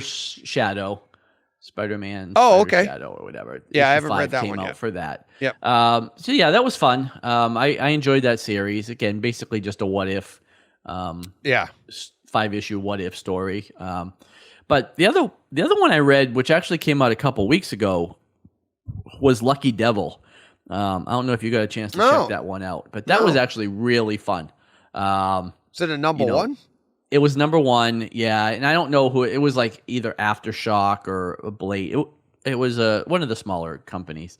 But yeah, focused on a guy basically who, the typical guy that gets pushed around by everybody, bottom of the totem pole guy who then finds himself possessed by a demon and starts to exact his revenge on all the people that did him wrong. And it was one of those things where like it was very obvious, but just like this guy got beat down so bad through the beginning of this book that you just wanted to see him just go ham on everybody and just like tear them apart, and he does, and it's very bloody and violent and silly, but it was fun. I actually really liked it. So cool. I put it in my notes. I'll have to check that out. Yeah. All right, anything else before we move on to Real World and my big news? That's all I can remember. All right then, let's get to Real World. All right. You want to just start? No, or do you want me to give you my big news? I can, but you're dying to give me the big news, so I can't wait to hear it. Go ahead. I'll tell you when you're done. That'll help speed you up. You're gonna keep me going. All right. Keep you in suspense. All right. So we finished watching Ingobernable. And now you got the title. Once again, another series that I really enjoyed that came to an end without a conclusion, and there's no word of a season 3 anywhere to be had. So I don't know if it's going to get picked up. It hasn't officially been canceled, but it hasn't been renewed either. So just another one of those shows. Got all the things going for it. It's in Spanish subtitles. Kind of leaves you hanging. Well, I mean, it's a big show in Mexico, In Mexico. I don't know if you know, DJ, but America is not the only country in the world. This show was very, very popular. But COVID happened, and there's just no word on whether this thing is coming back. So I was just gonna say, COVID happened. You ran out of content, so you went south of the border. Yeah, I just don't know. Like I said, I don't know if it's coming back. So it's another one of those shows where it's like it's hard to recommend, because while it was good, if it doesn't come back, you're kind of like irritated that you didn't get the end of the story. So, but yeah, we finished watching. What was the other one like that we were watching? Well, I did start The Warrior, right? Warrior, which actually did get picked up. That got and is coming back, right? But the other big one that I watched, which was also which was from Mexico, it was in Spanish, was called Monarca, and that was 2 seasons. Didn't finish up, but then actually we have news that got canceled, so that one's just gone. Okay. With this one here, it's still kind of up in the air, so it's hard to say. But we watched, like I said, we finished that, and then we watched Coda on Apple TV. It's a movie that came out. All right, last I've Friday. seen the ads for it. So the ads, CODA stands for Child of Deaf Adults. Yep. Which I didn't know until I watched this. But anyway, so obviously that's what this movie is about. You've got a young girl who has her entire family except for her is deaf. So mom, dad, and older brother, and they rely on her basically for everything. She, they're it takes place in Gloucester, by the way, Massachusetts, and they're fishermen. So, she's on the boat with them. She's doing all the deals. She does everything. Like I said, they really rely on her. She has a talent for singing, and of course wants to pursue that, and is torn between being held back by having to help her family and wanting to pursue her dreams. So this is one of those movies that you absolutely know from minute one how this movie is going to go. Like, everything about it. There's no surprises. But even knowing all that, it was one of the best movies I've seen at least this year, and maybe even more than that. It was so good. I really, really enjoyed it. And I'll tell you, DJ, I must be getting really sappy and sentimental in my old age because, again, this movie just really got me. Like, it really got to me. Like, there was 2 scenes in this movie where I had literal tears in my eyes, and I can't remember the last time or ever that happening. Like, I was so moved by a couple of scenes in this movie that it was I do that on a daily basis. So I do not. Like, I know I don't. And this movie, like I said, it really got to me. I thought it was really heartwarming and charming, and I really liked it. So I hanging really out with recommend me all it. this time. It's starting to rub off on you. I think you and Jen will both love it. I can't watch it now. It made you cry. What the hell's going to happen to me? Yes. I want you to watch it so you can tell me the 2 scenes that got me, because I want to see if you can figure them out. Did somebody lose their checkbook? Nobody lost their checkbook. There was no bank involved, no credit cards. But yeah, like I said, that's the only thing that used to get you going when we were kids. I can't money. buy my wallet. Yeah. John, you're 20 years old. Calm down, buddy. We'll find a new one. Yeah, it's one of those things where it's on a platform that not everybody has, so it's hard to recommend it. Widely. And it's one of those things where it might suffer a little bit because of that, because not everybody has it. But this was like a Sundance.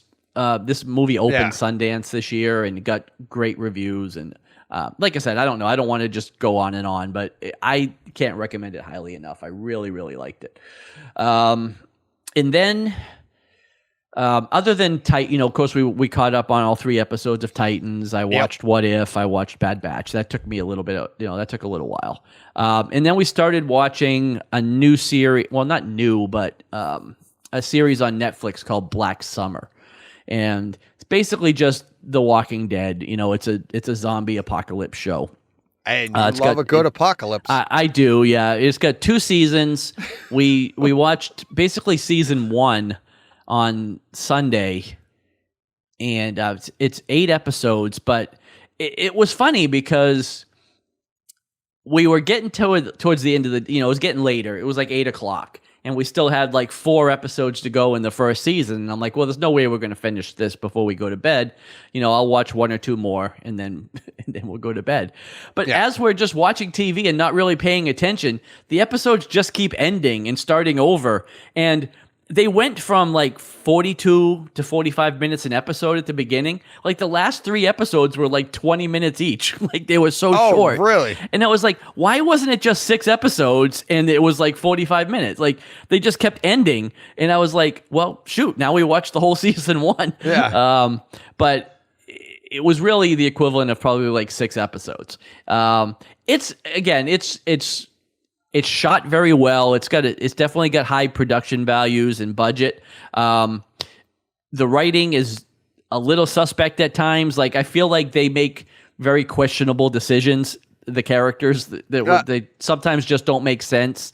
Like they're, like leaving weapons behind when that's not something you would do in an apocalypse. There's just things they're doing that seem like they shouldn't be doing. But overall, it's fine. It's no Walking Dead, but we're into it now, so we're gonna finish the 2nd season. Might as well. But that's it really, because that between Titans and Titans, the other stuff. What If, and Bad Batch. Yeah, you got it was kind of there. a full week. I will say something else. I've kind of been watching this for about a month now, and I kind of keep forgetting to watch it. It's one of those shows that I watch on my own because Lydia's not really into it. Okay. It's on Netflix. There's only one season. It's called Sex Life. I watched the first episode and decided that Lydia probably wouldn't enjoy this. So, like, when she's closing or whatever. Sounds like an adult show. Well, like, when she's closing, I put on an episode or two and I watch them. I've got, like, 2 left that I'll probably finish up this week. But it's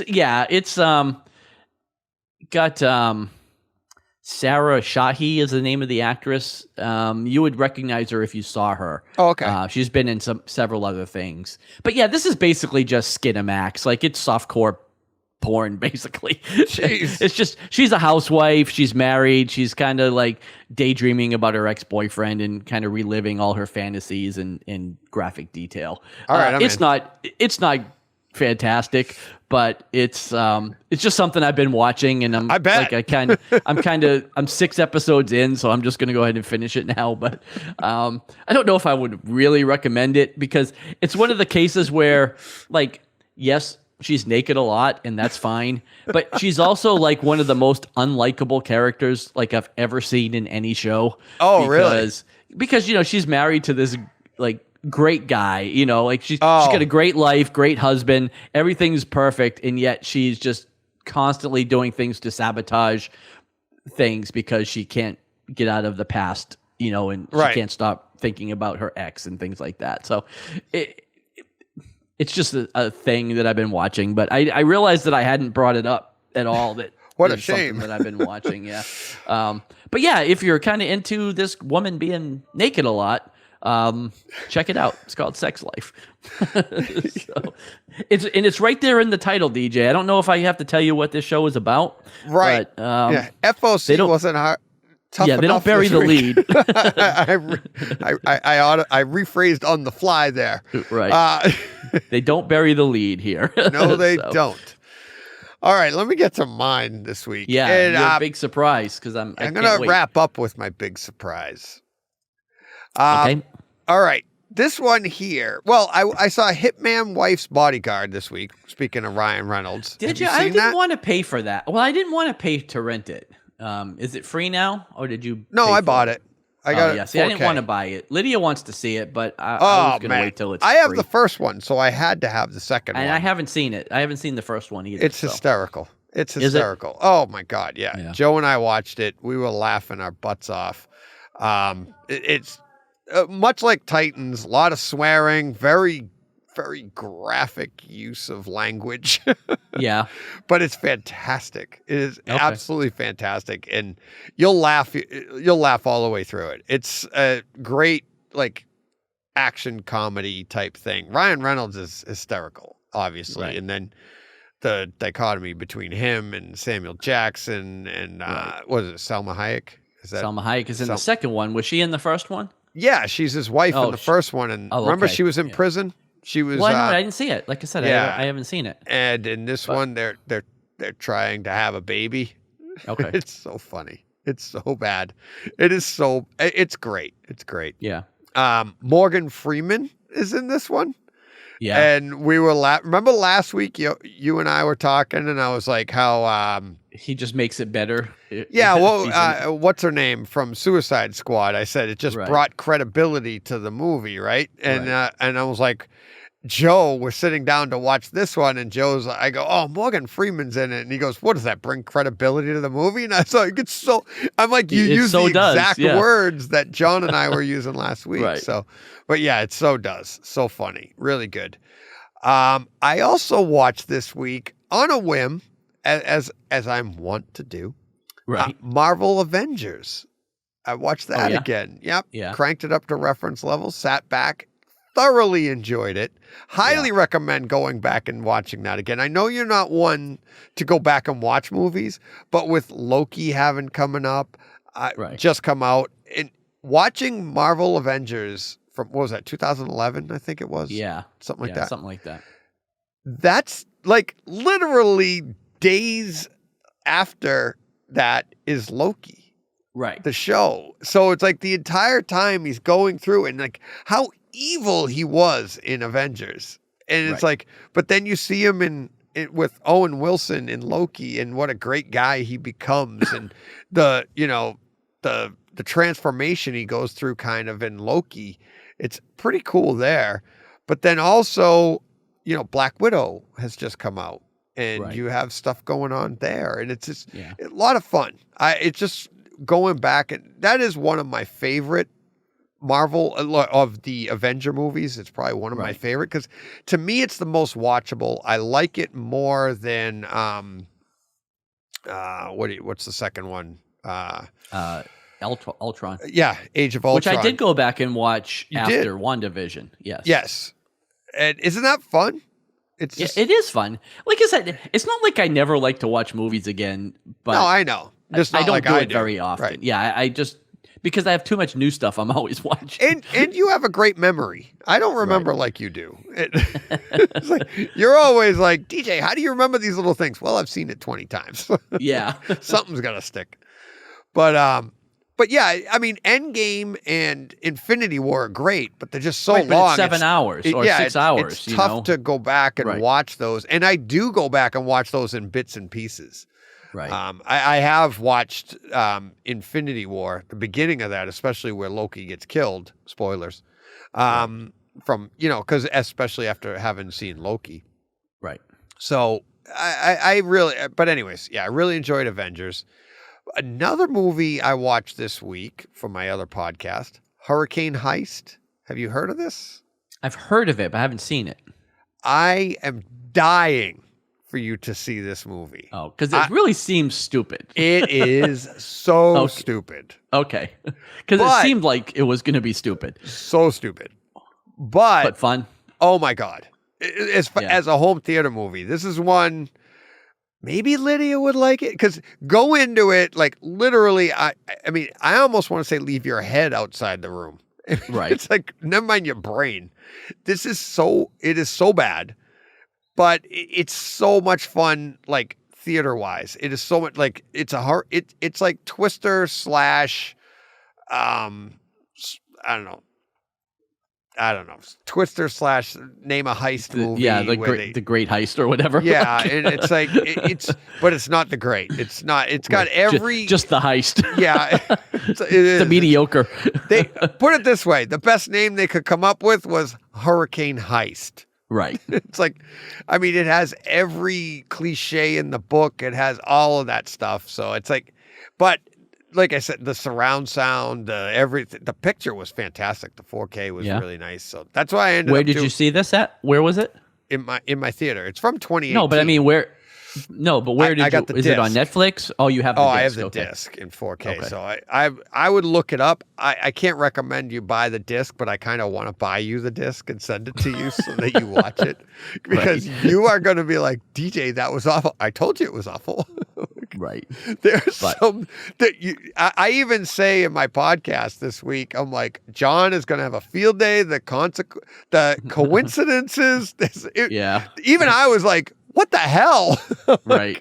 But I just had so much fun with it. And that's why I'm doing my podcast on it. But cool. My big news, again, I can't stress enough. I want you to see Hurricane Heist.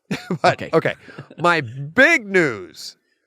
Yeah. I can't wait for this podcast to be over because we are going to finish season 1 of Ted Lasso tonight. Nice. We are 8 episodes in. Jen is absolutely loving it. Right? It's like, it's so funny.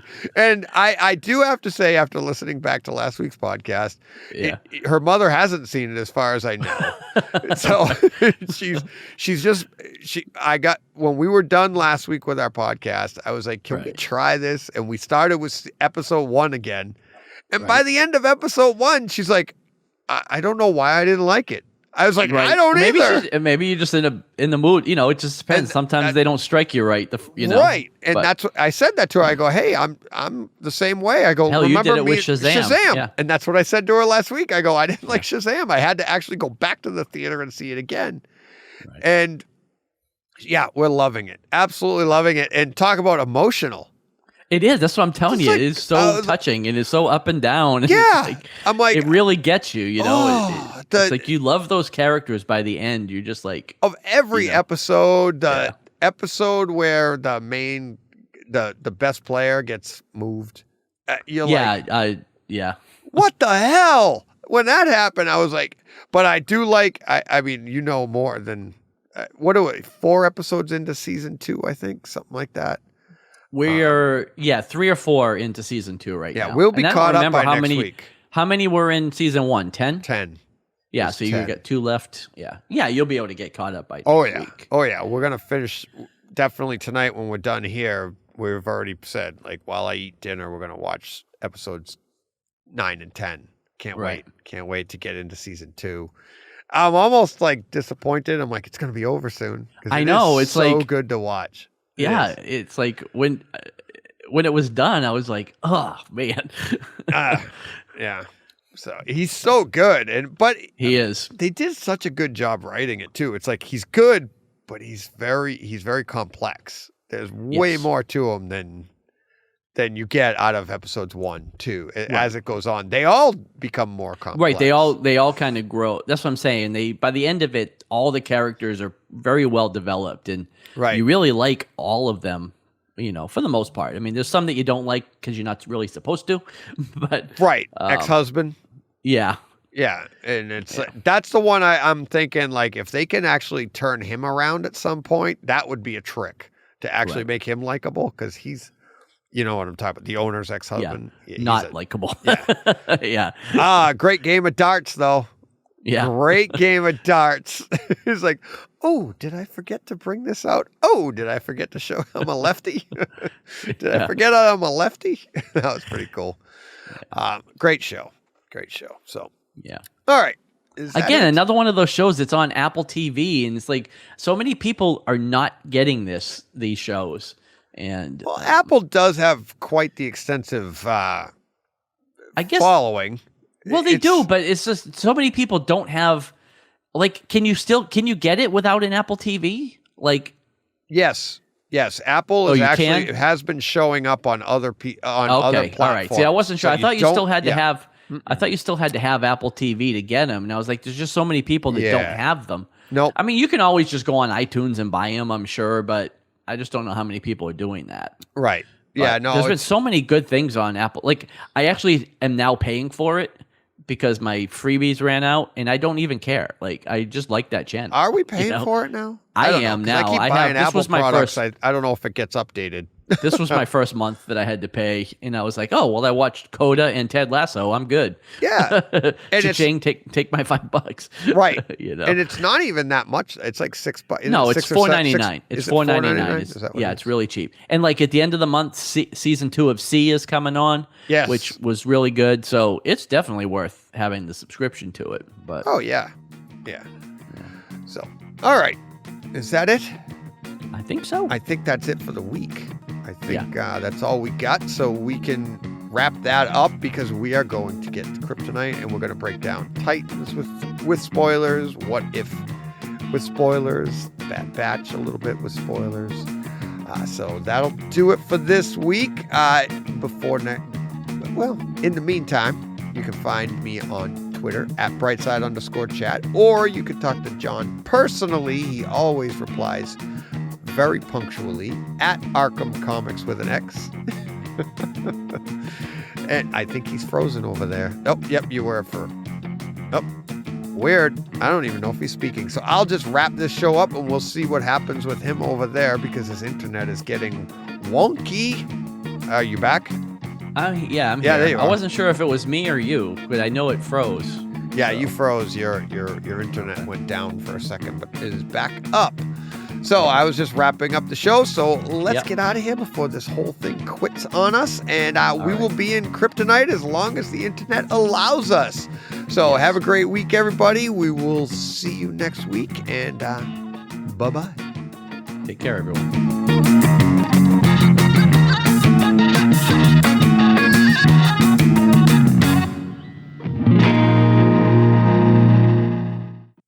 Hey, Fred. All right, John, is that door locked? Well, it is now. You get me every week when I say yes, and then you do the lock sign. Look at you. See, everything is going so smooth here. You can lead a horse to water, but John, we did the show open already. You are just the energy out of you this week is just tremendous. It's fantastic. So another step forward for the Bright Side chat. All right, which one do you want to get to first? Do you want to do? Well, I feel like we'll spend the most time on Titans, so let's do the other. All right, so you want to hit Bad Batch first, then? Sure. All righty. I mean, I don't know what really we need to break down here. That's why I figured we'd start with that. You move along quickly. Yeah. Well, I guess the biggest thing, like I alluded to earlier, was the revelation about Crosshair.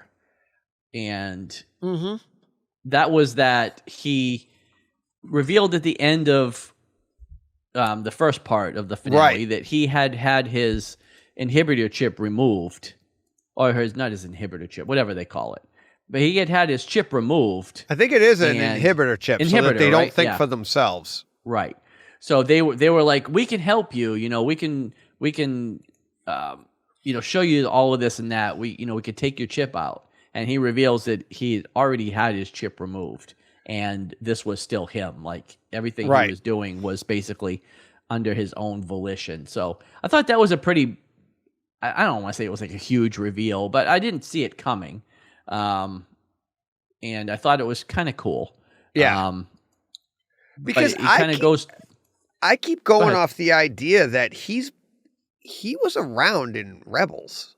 He was around in the episodes that he showed up. No? I swear he was. I don't remember. I got to go back and see because like I said, I feel like he was there, and it's like if he was there, you gotta know that they mend fences here. Right. Well, again, he ends this season by leaving, but he's very conflicted at this point, right? Like he's starting to kind of have second thoughts and isn't sure what he's doing is the right thing, but he's still, like I said, he's at the end of the day, he still leaves and goes back to the Empire. So where that plays out in season 2, obviously we don't know, but you get the sense that he's going to come back to the fold at some point, it's. I loved how they wrapped the whole like they bookend the season with them in that like training room. Yeah, and it's like they were back fighting together again in that, which is how they opened the season, in that training room, and then obviously episode 2, the second part, it was more personal of the group and how they're moving on, and actually moving on now with like Omega and how they've grown. But it was, what I liked about the season is obviously it's the longest season we've had out of all of these shows. So that was a lot of fun. Nice story arc here. Right. That it came full circle, but so much has happened that can be explored, like I said before, in multiple seasons, even just outside of the Bad Batch themselves. Well, yeah, and they kind of revealed, or maybe I just missed this, I don't know if we knew this beforehand, that Omega was actually older than them and was present when they were being created. Right. And I don't know if we already knew that or not, but, again, it kind of goes back to, well, and like I said, maybe I just missed it. But again, it goes back to like Boba Fett, right? Like she is progressing, like she's aging at a normal rate, whereas they were accelerated. So even though she is still at this point a young girl, teenager, whatever she is, and they're full adults, she's older than they are. And I thought that was cool. Like I said, maybe I had missed that, but I did pick up on it at the finale when they were talking about it. I thought they had alluded to it with the what are they called? The people that made them, Kaminoans. Kaminoans, that's the word. Yeah. I was like, I thought the Kaminoans had alluded to that earlier when they were talking about her, and about maybe they did. Getting her back. It's like she's the prime one, Omega. So, well, we knew that, right? It was revealed that she was the last pure DNA left from Django. But I don't know if I knew that she was basically present when the Bad Batch was being experimented on and things like that. And I also thought, well, it ends with the Kaminoan, Lama Su or something Su, being taken, to work for the Empire. And, so it got me thinking, is that Palpatine? Like, is that where the cloning that's technology comes from for Palpatine, right? It has to, because that's how the Empire gets involved in doing cloning. Because prior to that, they were just buying clones from Kamino for their troopers. Right. But, at a certain point, they start experimenting with cloning with, Palpatine and who's the other one that I can't think of the name now that dies in...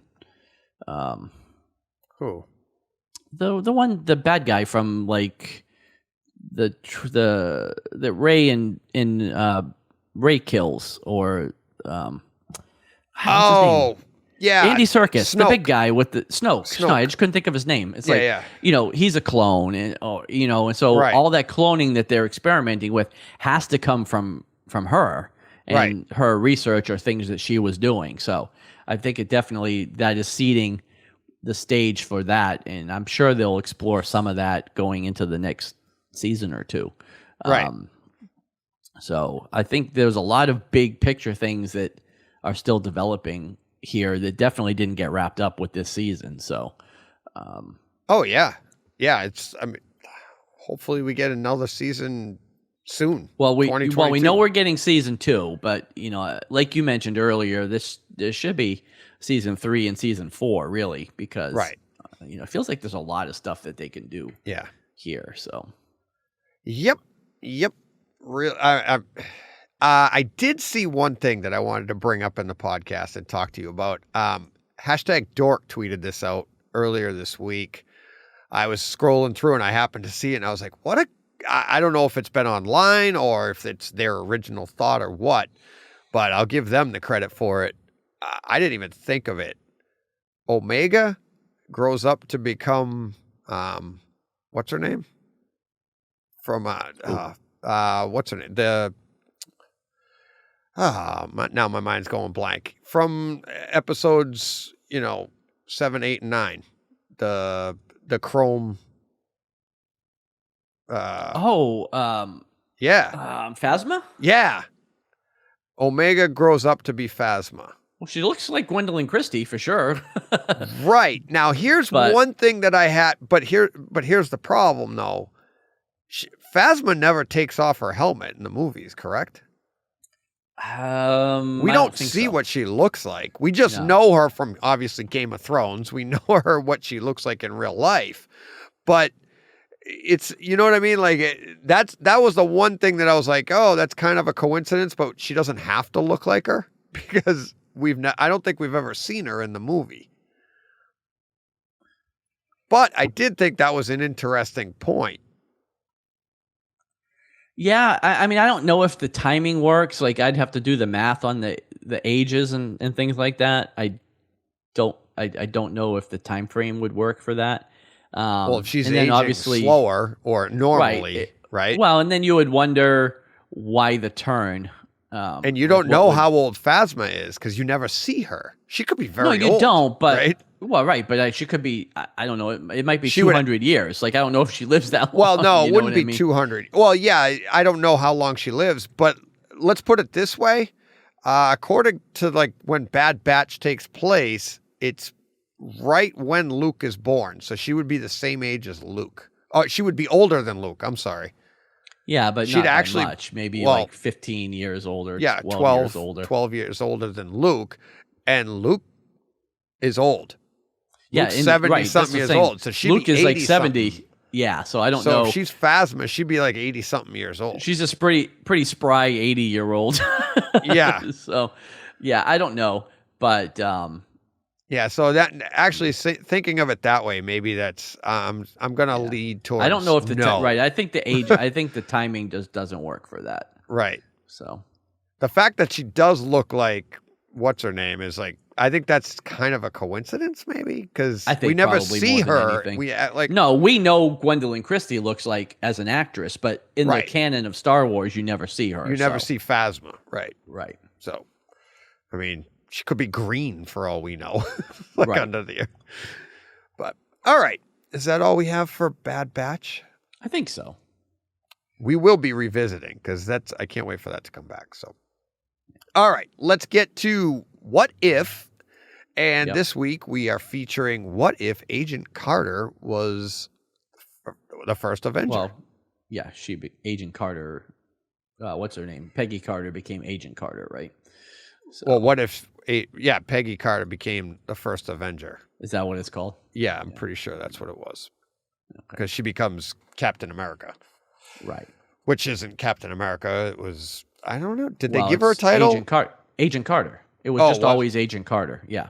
Oh, okay. Because she's actually British and was fighting for England or Britain and not the U.S.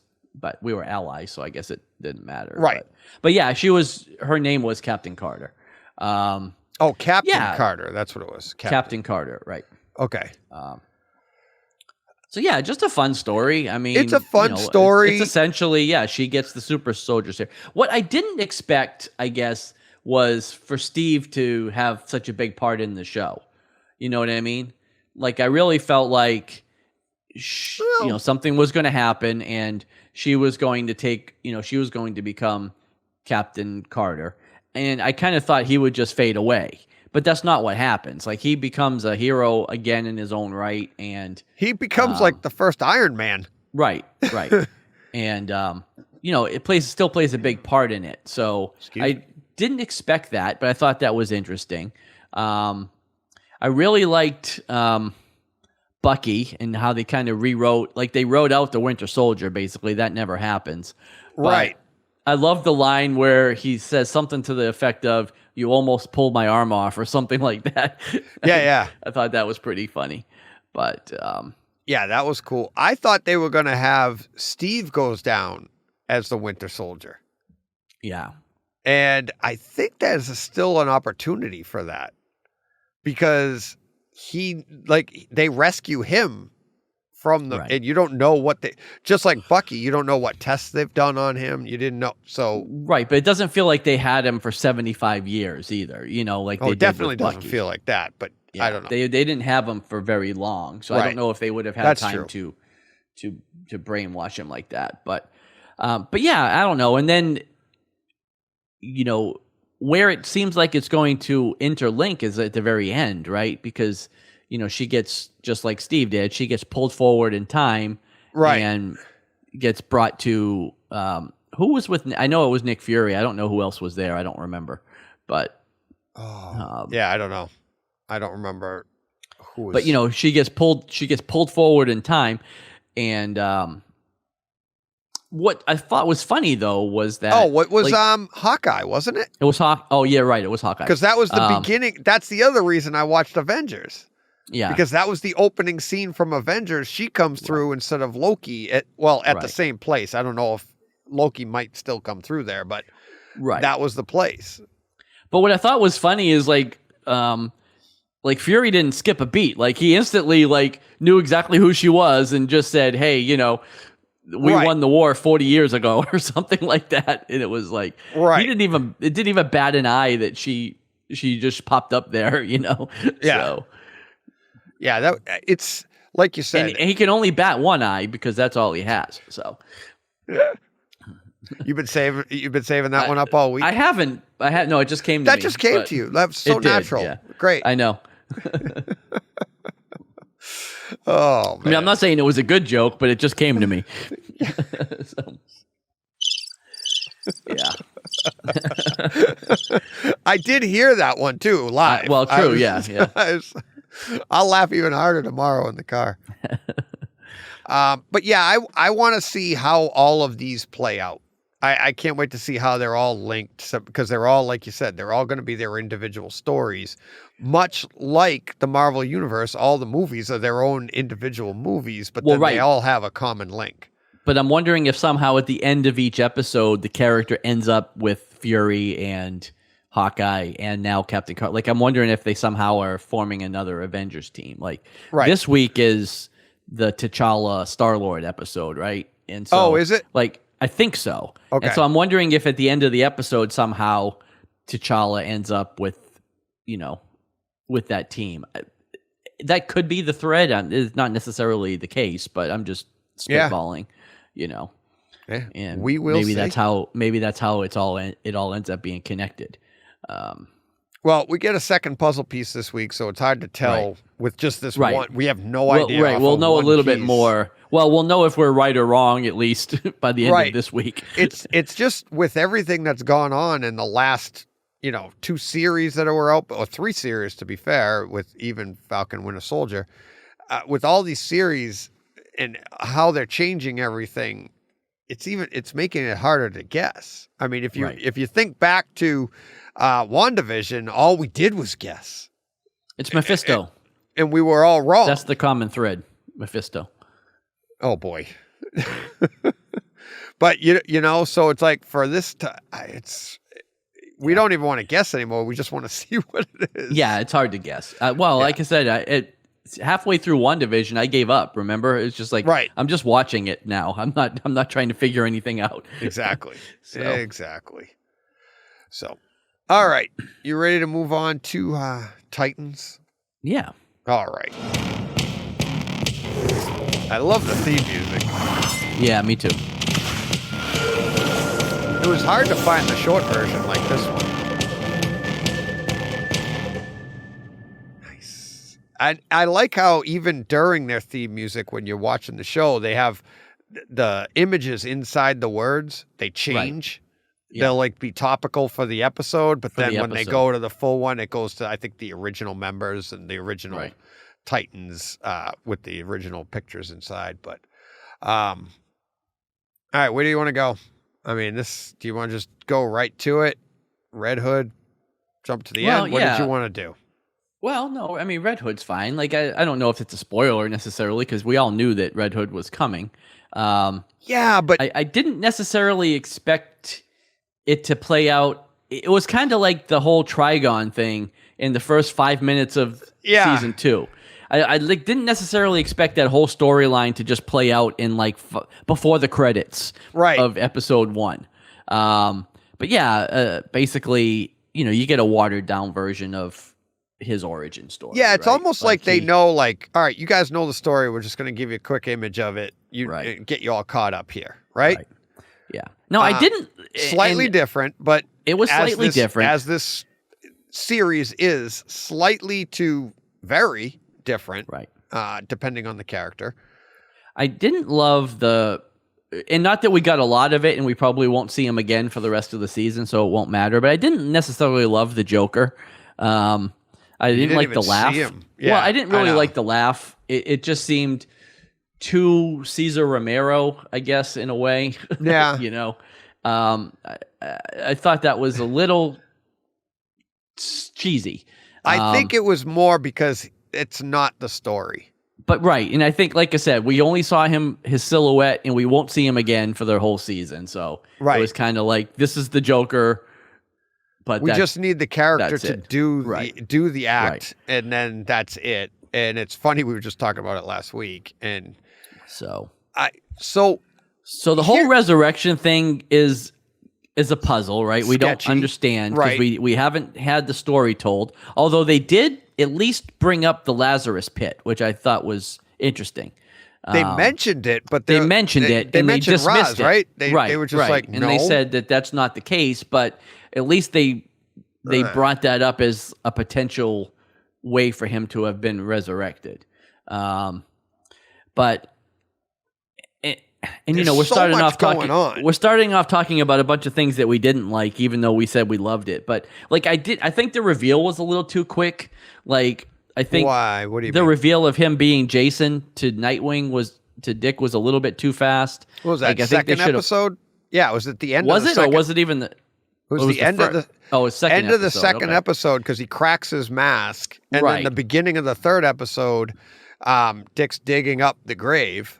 Right, but I kind of feel like they should have played that out a little bit longer into the season and kept it a mystery a little longer.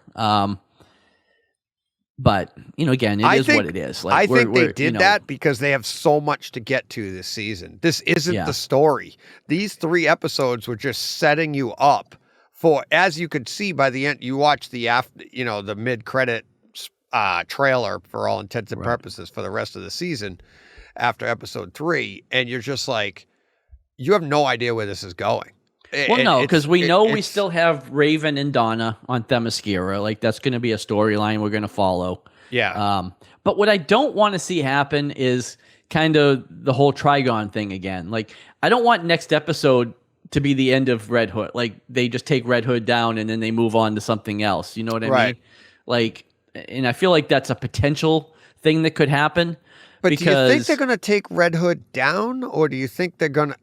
Here's the thing. In the comics, Red Hood redeems himself. Right, eventually. How do you come back from the end of episode 3? Right, that's what I'm saying. I don't know how they redeem him. That was huge. I mean, talk about an emotional scene. Right. Talk about, that was... Let's talk about that for a second. And that, what's her name? Dove. Well, Dawn, right? I don't know how Dawn comes back from that. I don't even think she knows. When we left the end of the episode, I don't think she realizes what she did, because I think she does, because of the way she knows she pulled the trigger. She fell on to Dick. Right. But of course, she realizes she pulled the trigger, but I don't think she realizes the magnitude, because Superboy was about to save him, and I don't think she realizes she stopped him from being saved. No, I don't think she knows that yet. When she finds that out, I'm like, it's one thing that you're like, look, she waited until almost the last second to pull the trigger, thinking, look, I've got to kill him to save him. I get that rationale. But the fact that Dick is sitting there going, no, because Dick can hear it in his ear. He's like, we've got him. And then she pulls the trigger anyways. Right. When she finds that out, what does the team do to her? What does she do to her? She killed him. I don't know if the team does anything to her. Like, I don't know if the team blames her. You know what I mean? But she's going to blame herself. She's going to blame herself, of course. But there's been dynamics. Yeah, but I don't think they're going to take it out on her necessarily. Probably because she beats herself up. They're going to realize that, just like you just said, she waited until the last possible second, and, didn't intentionally, obviously, wasn't trying to kill Hank. It wasn't her intention. And you're not Lazarus Pitt and Hank. There's no Hank left. But what we shouldn't sweep under the rug is the fact that she was just going to blow Jason away, to save Hank. To save Hank, but again, Superman wouldn't do that. You know what I mean?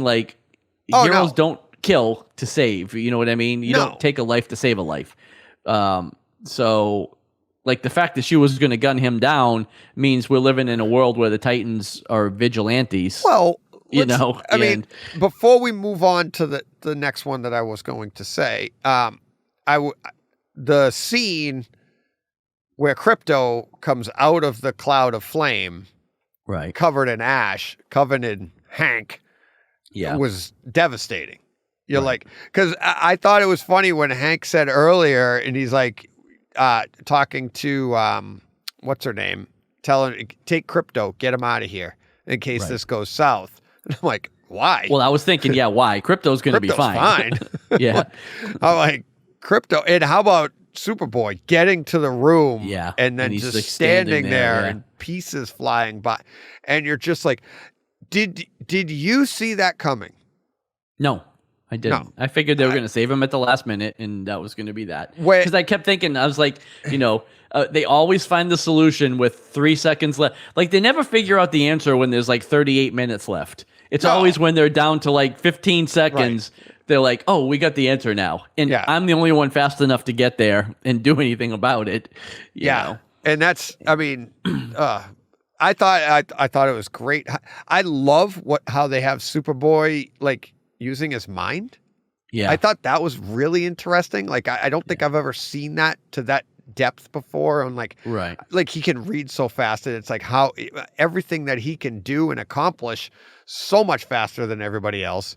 I thought that was a great storyline, but the next point that I would like to get to, along the lines of we're in a world where, you know, Dove will kill. Right. Batman killed the Joker? Yeah. I don't believe it. I don't think that that's happened, because for the same reason that Jason's not dead, I don't think the Joker's dead either. Something's going on here, and I think that's how we get Jason redeemed. Yeah. You know what I mean? Well, it could be. I don't know. I mean, they've quote unquote confirmed the death, but just like they confirmed Jason was dead too. You know what I mean? Right.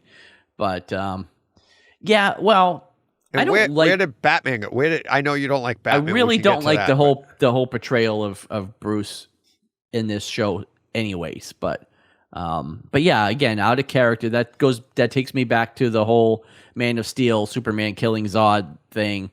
Right. And, you know, even in the comics, when Joker killed Jason, it didn't push Batman over that edge. You know, there's a million times where Batman should have killed the Joker and never did. You know what I mean? And so, well, in the comic itself, it happened in the comic, and he didn't kill Joker. That's what I'm saying. When he died in the comic, it didn't push him to that brink. So either they're going completely off the reservation with this show, right, or there's a bigger story at play here that we don't know about Batman. Right. Possible? You know what I'm saying? Possible. I mean, anything's possible. But never mind killing the Joker. It's not like Batman. It's not like Bruce Wayne / Batman to just be like, I've got to go run and hide. Right. Like, even when he went off and trained, he didn't go run and hide. He trained to be Batman. He'd go. There was always a purpose, or I shouldn't say was.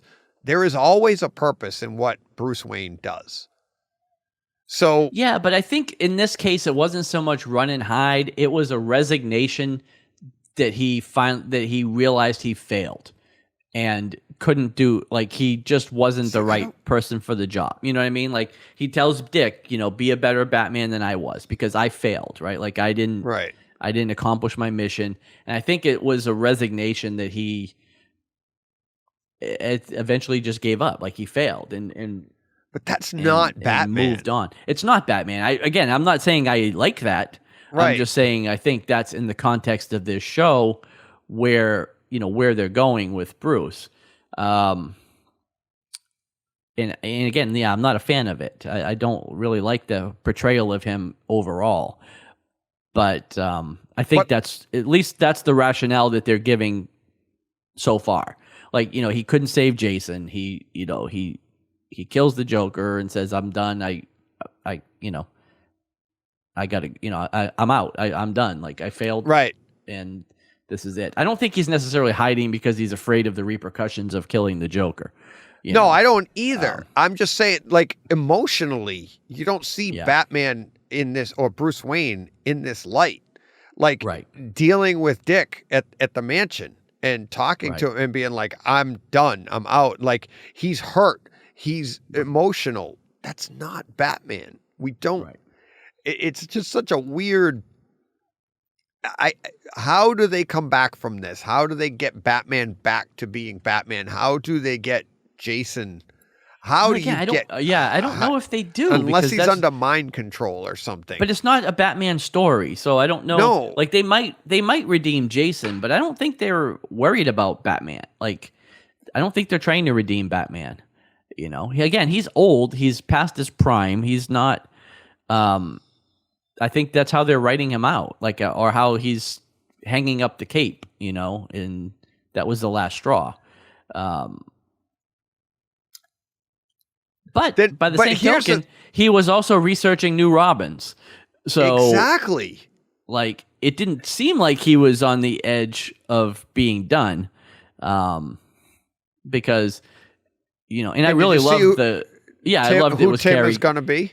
Yeah, well, and it was Carrie Kelly, and it was Duke, and Tim. You know, it was all the Robins. You know, everybody there. Stephanie Brown, I think, was there. Everybody there has been a Robin, right? And so I thought that was really a cool little Easter egg. But yeah, we met Tim. You know, I thought that. I don't think his last name is. I don't think his last name is Drake, but we met Tim. Well, I don't know. He's Asian, right? I don't know where that name comes from, but.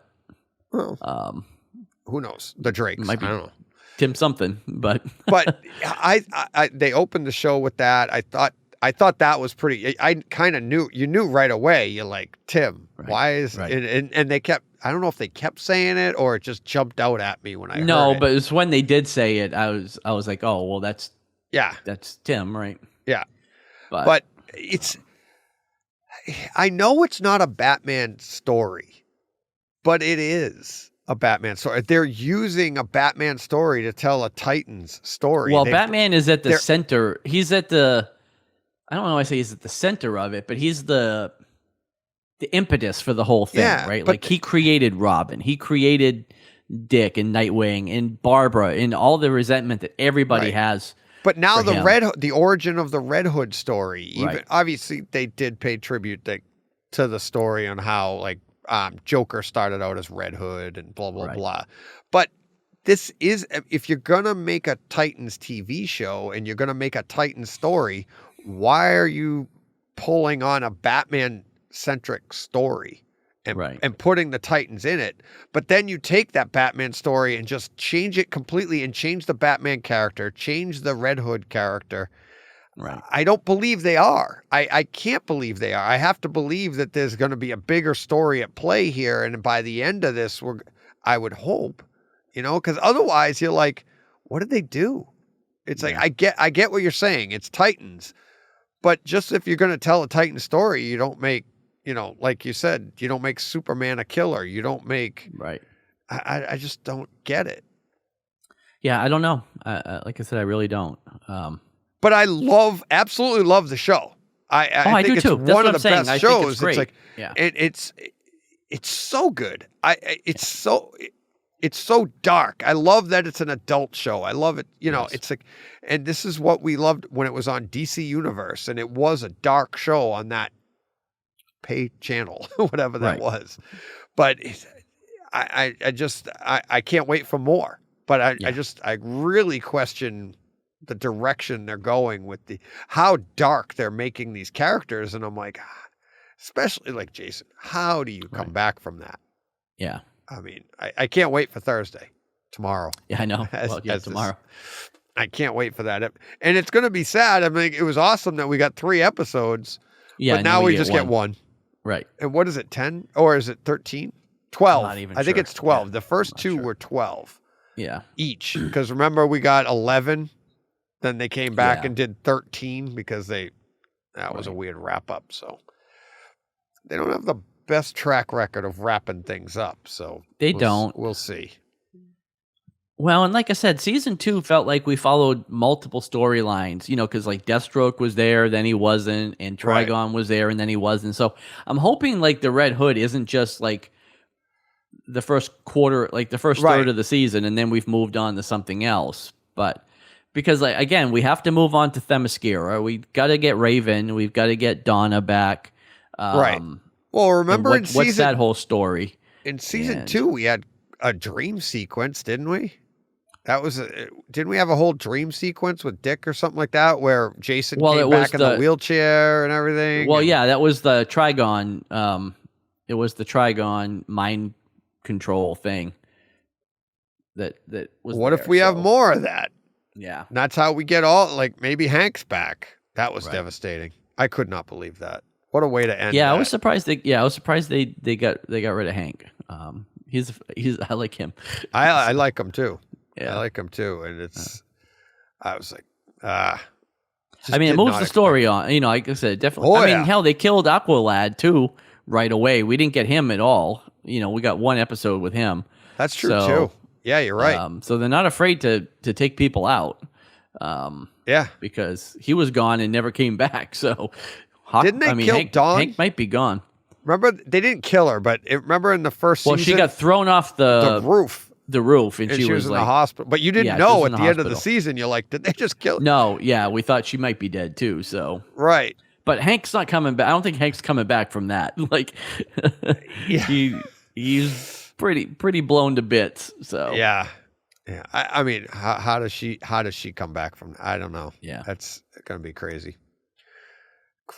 Anything else?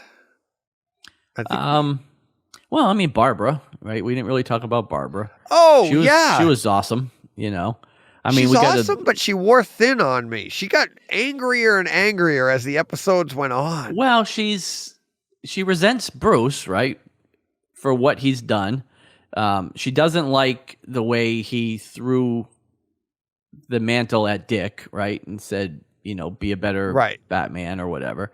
She doesn't like the way he's weaponized the Robins, and even probably a little bitter about what happened. I like how they referenced Killing Joke a bit. I mean, like they revealed that story. She only has one leg, right? But that's because the actress only has one leg. Oh, I didn't know that. Yeah, the actress only has one leg. Yes, so okay. I guess we're to infer that in this story she lost. She lost a leg to the bullet.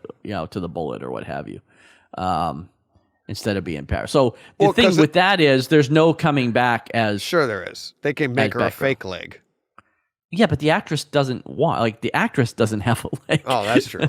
You know what I mean? Well, they can make her a fake leg. Well, because I was thinking, I wonder if we're going to get any flashback scenes or whatever. But I was like, well, the actress doesn't have a leg. She only has one leg. So I don't know if we're going to see Batgirl running around anytime soon. But yeah, I kept looking because at first I thought it was just maybe her leg was crossed or whatever, and I kept looking and I was like, no, she's only got one leg. But I thought I remembered hearing that the actress only has one leg. So, like I said, in the context of this story, I guess we just she lost the leg in the accident. But I don't know, like how much they do some crazy thing. She could have a leg, even in real life. Well, she might. Yeah, she might. So they could actually add that in later on, and that would be pretty amazing to do a flashback, because you'd be like, oh, cool. Yeah. But yeah, I know, I liked her. I mean, she's angry for reasons, right? Like, I don't think she's not justified to be angry. But she's kind of like, well, she got made to look like a fool, right? By the Titans, and so she's not necessarily on board with helping them out anymore. Yeah, but did she though? She didn't really get made. Kinda. Not really, because when I look at stuff like that, I always think like, all right, even in real life, you'd be like, all right, what were you gonna do? What did the Titans do wrong? Right? Like, what were you gonna do that would have been a better outcome? Where you think you look like a fool now, but what would have happened if you had gone with your plan? And that's why I'm like, you didn't really do it. Yeah, but then you only got yourself to blame, right? Like, then you're like, well, okay, I screwed up, but I screwed up. You know what I mean? Now she's like, well, maybe I could have done something different, but I'll never know because I let you guys go in there. But that's what I mean. It's like, I would have, like, standing up for myself, I'd be like, if I was Dick, I'd be like, well, what were you going to do? You're so mad at me. You think I backstabbed you? Like, I wanted it to go that way? Right. That's the part to me. I'm like, you're being kind of crazy here, because what was your plan? Wait it out? What were you going to do? It's like, they got played. Guess what? It's like, that's what happens. So, but we will see. But that's what I mean. I think she's over angry. Yeah, maybe. But you're right. She also, I think she misses Dick. She had that relationship with him. Right. And that's why she probably resents Batman, because Batman sent him away and they had a thing. So she has that whole, there's a lot going on there. She's carrying a lot of baggage. I get it. And that's probably why she's over angry. Also, I liked how they addressed Garfield, because we've been making fun of him for 2 seasons that he can only turn into a tiger. Right. Like, the only special effect, it's like they have the one special effect, and it's like the Hulk, like Lou Ferrigno, like, he always turned into the Hulk the same way, right? Or like when He-Man says, I have the power, it's the same animation every time. And so we were like, well, why can't he turn into anything else besides the tiger? So at least they addressed that this season. And I feel like maybe the bigger HBO Max budget might be spent on turning him into like a gorilla or something else. Right. You know? What did he say? He said something about like a snake and stuff. Well, he did a snake at season 2. Right. Like we also saw a snake, but snakes are easy, right? Like snakes are not much CGI. But, right. You know, but it was always like he can turn into any animal he wants. Why is it always just a tiger? Right. So at least they kind of I was happy that they addressed that and they showed him kind of trying to figure out how to turn into something else. So hopefully we see more animals this year and not just the tiger. Well, I know it is tough though with their budget and everything like that. It's like, well, right. We but I feel like maybe they have but maybe they have a bigger budget now, you know? Yeah. So, or at least they've monetized that CGI enough that they can afford to spend money on another one because they've gotten 2.5 seasons out of the tiger. So, exactly. Yeah. Exactly. Just run some loop the tiger and let's move on to another one. Exactly. Oh, that's funny. But all right. Is that good? I think so. Are we good on that? I think so. John, we're done. I know. We don't have to do an open. We don't have to do anything. I'm hungry. All right. Let's wrap it up. Let's get out of here. We'll be back next week. We'll have What If. We'll have Titans talk. And plenty of books. Some news. And who knows? Maybe I'll surprise John with something else too. Maybe he'll watch something else. Yeah. There you go. All right. We're out of here. Have a great week, everybody. Take care.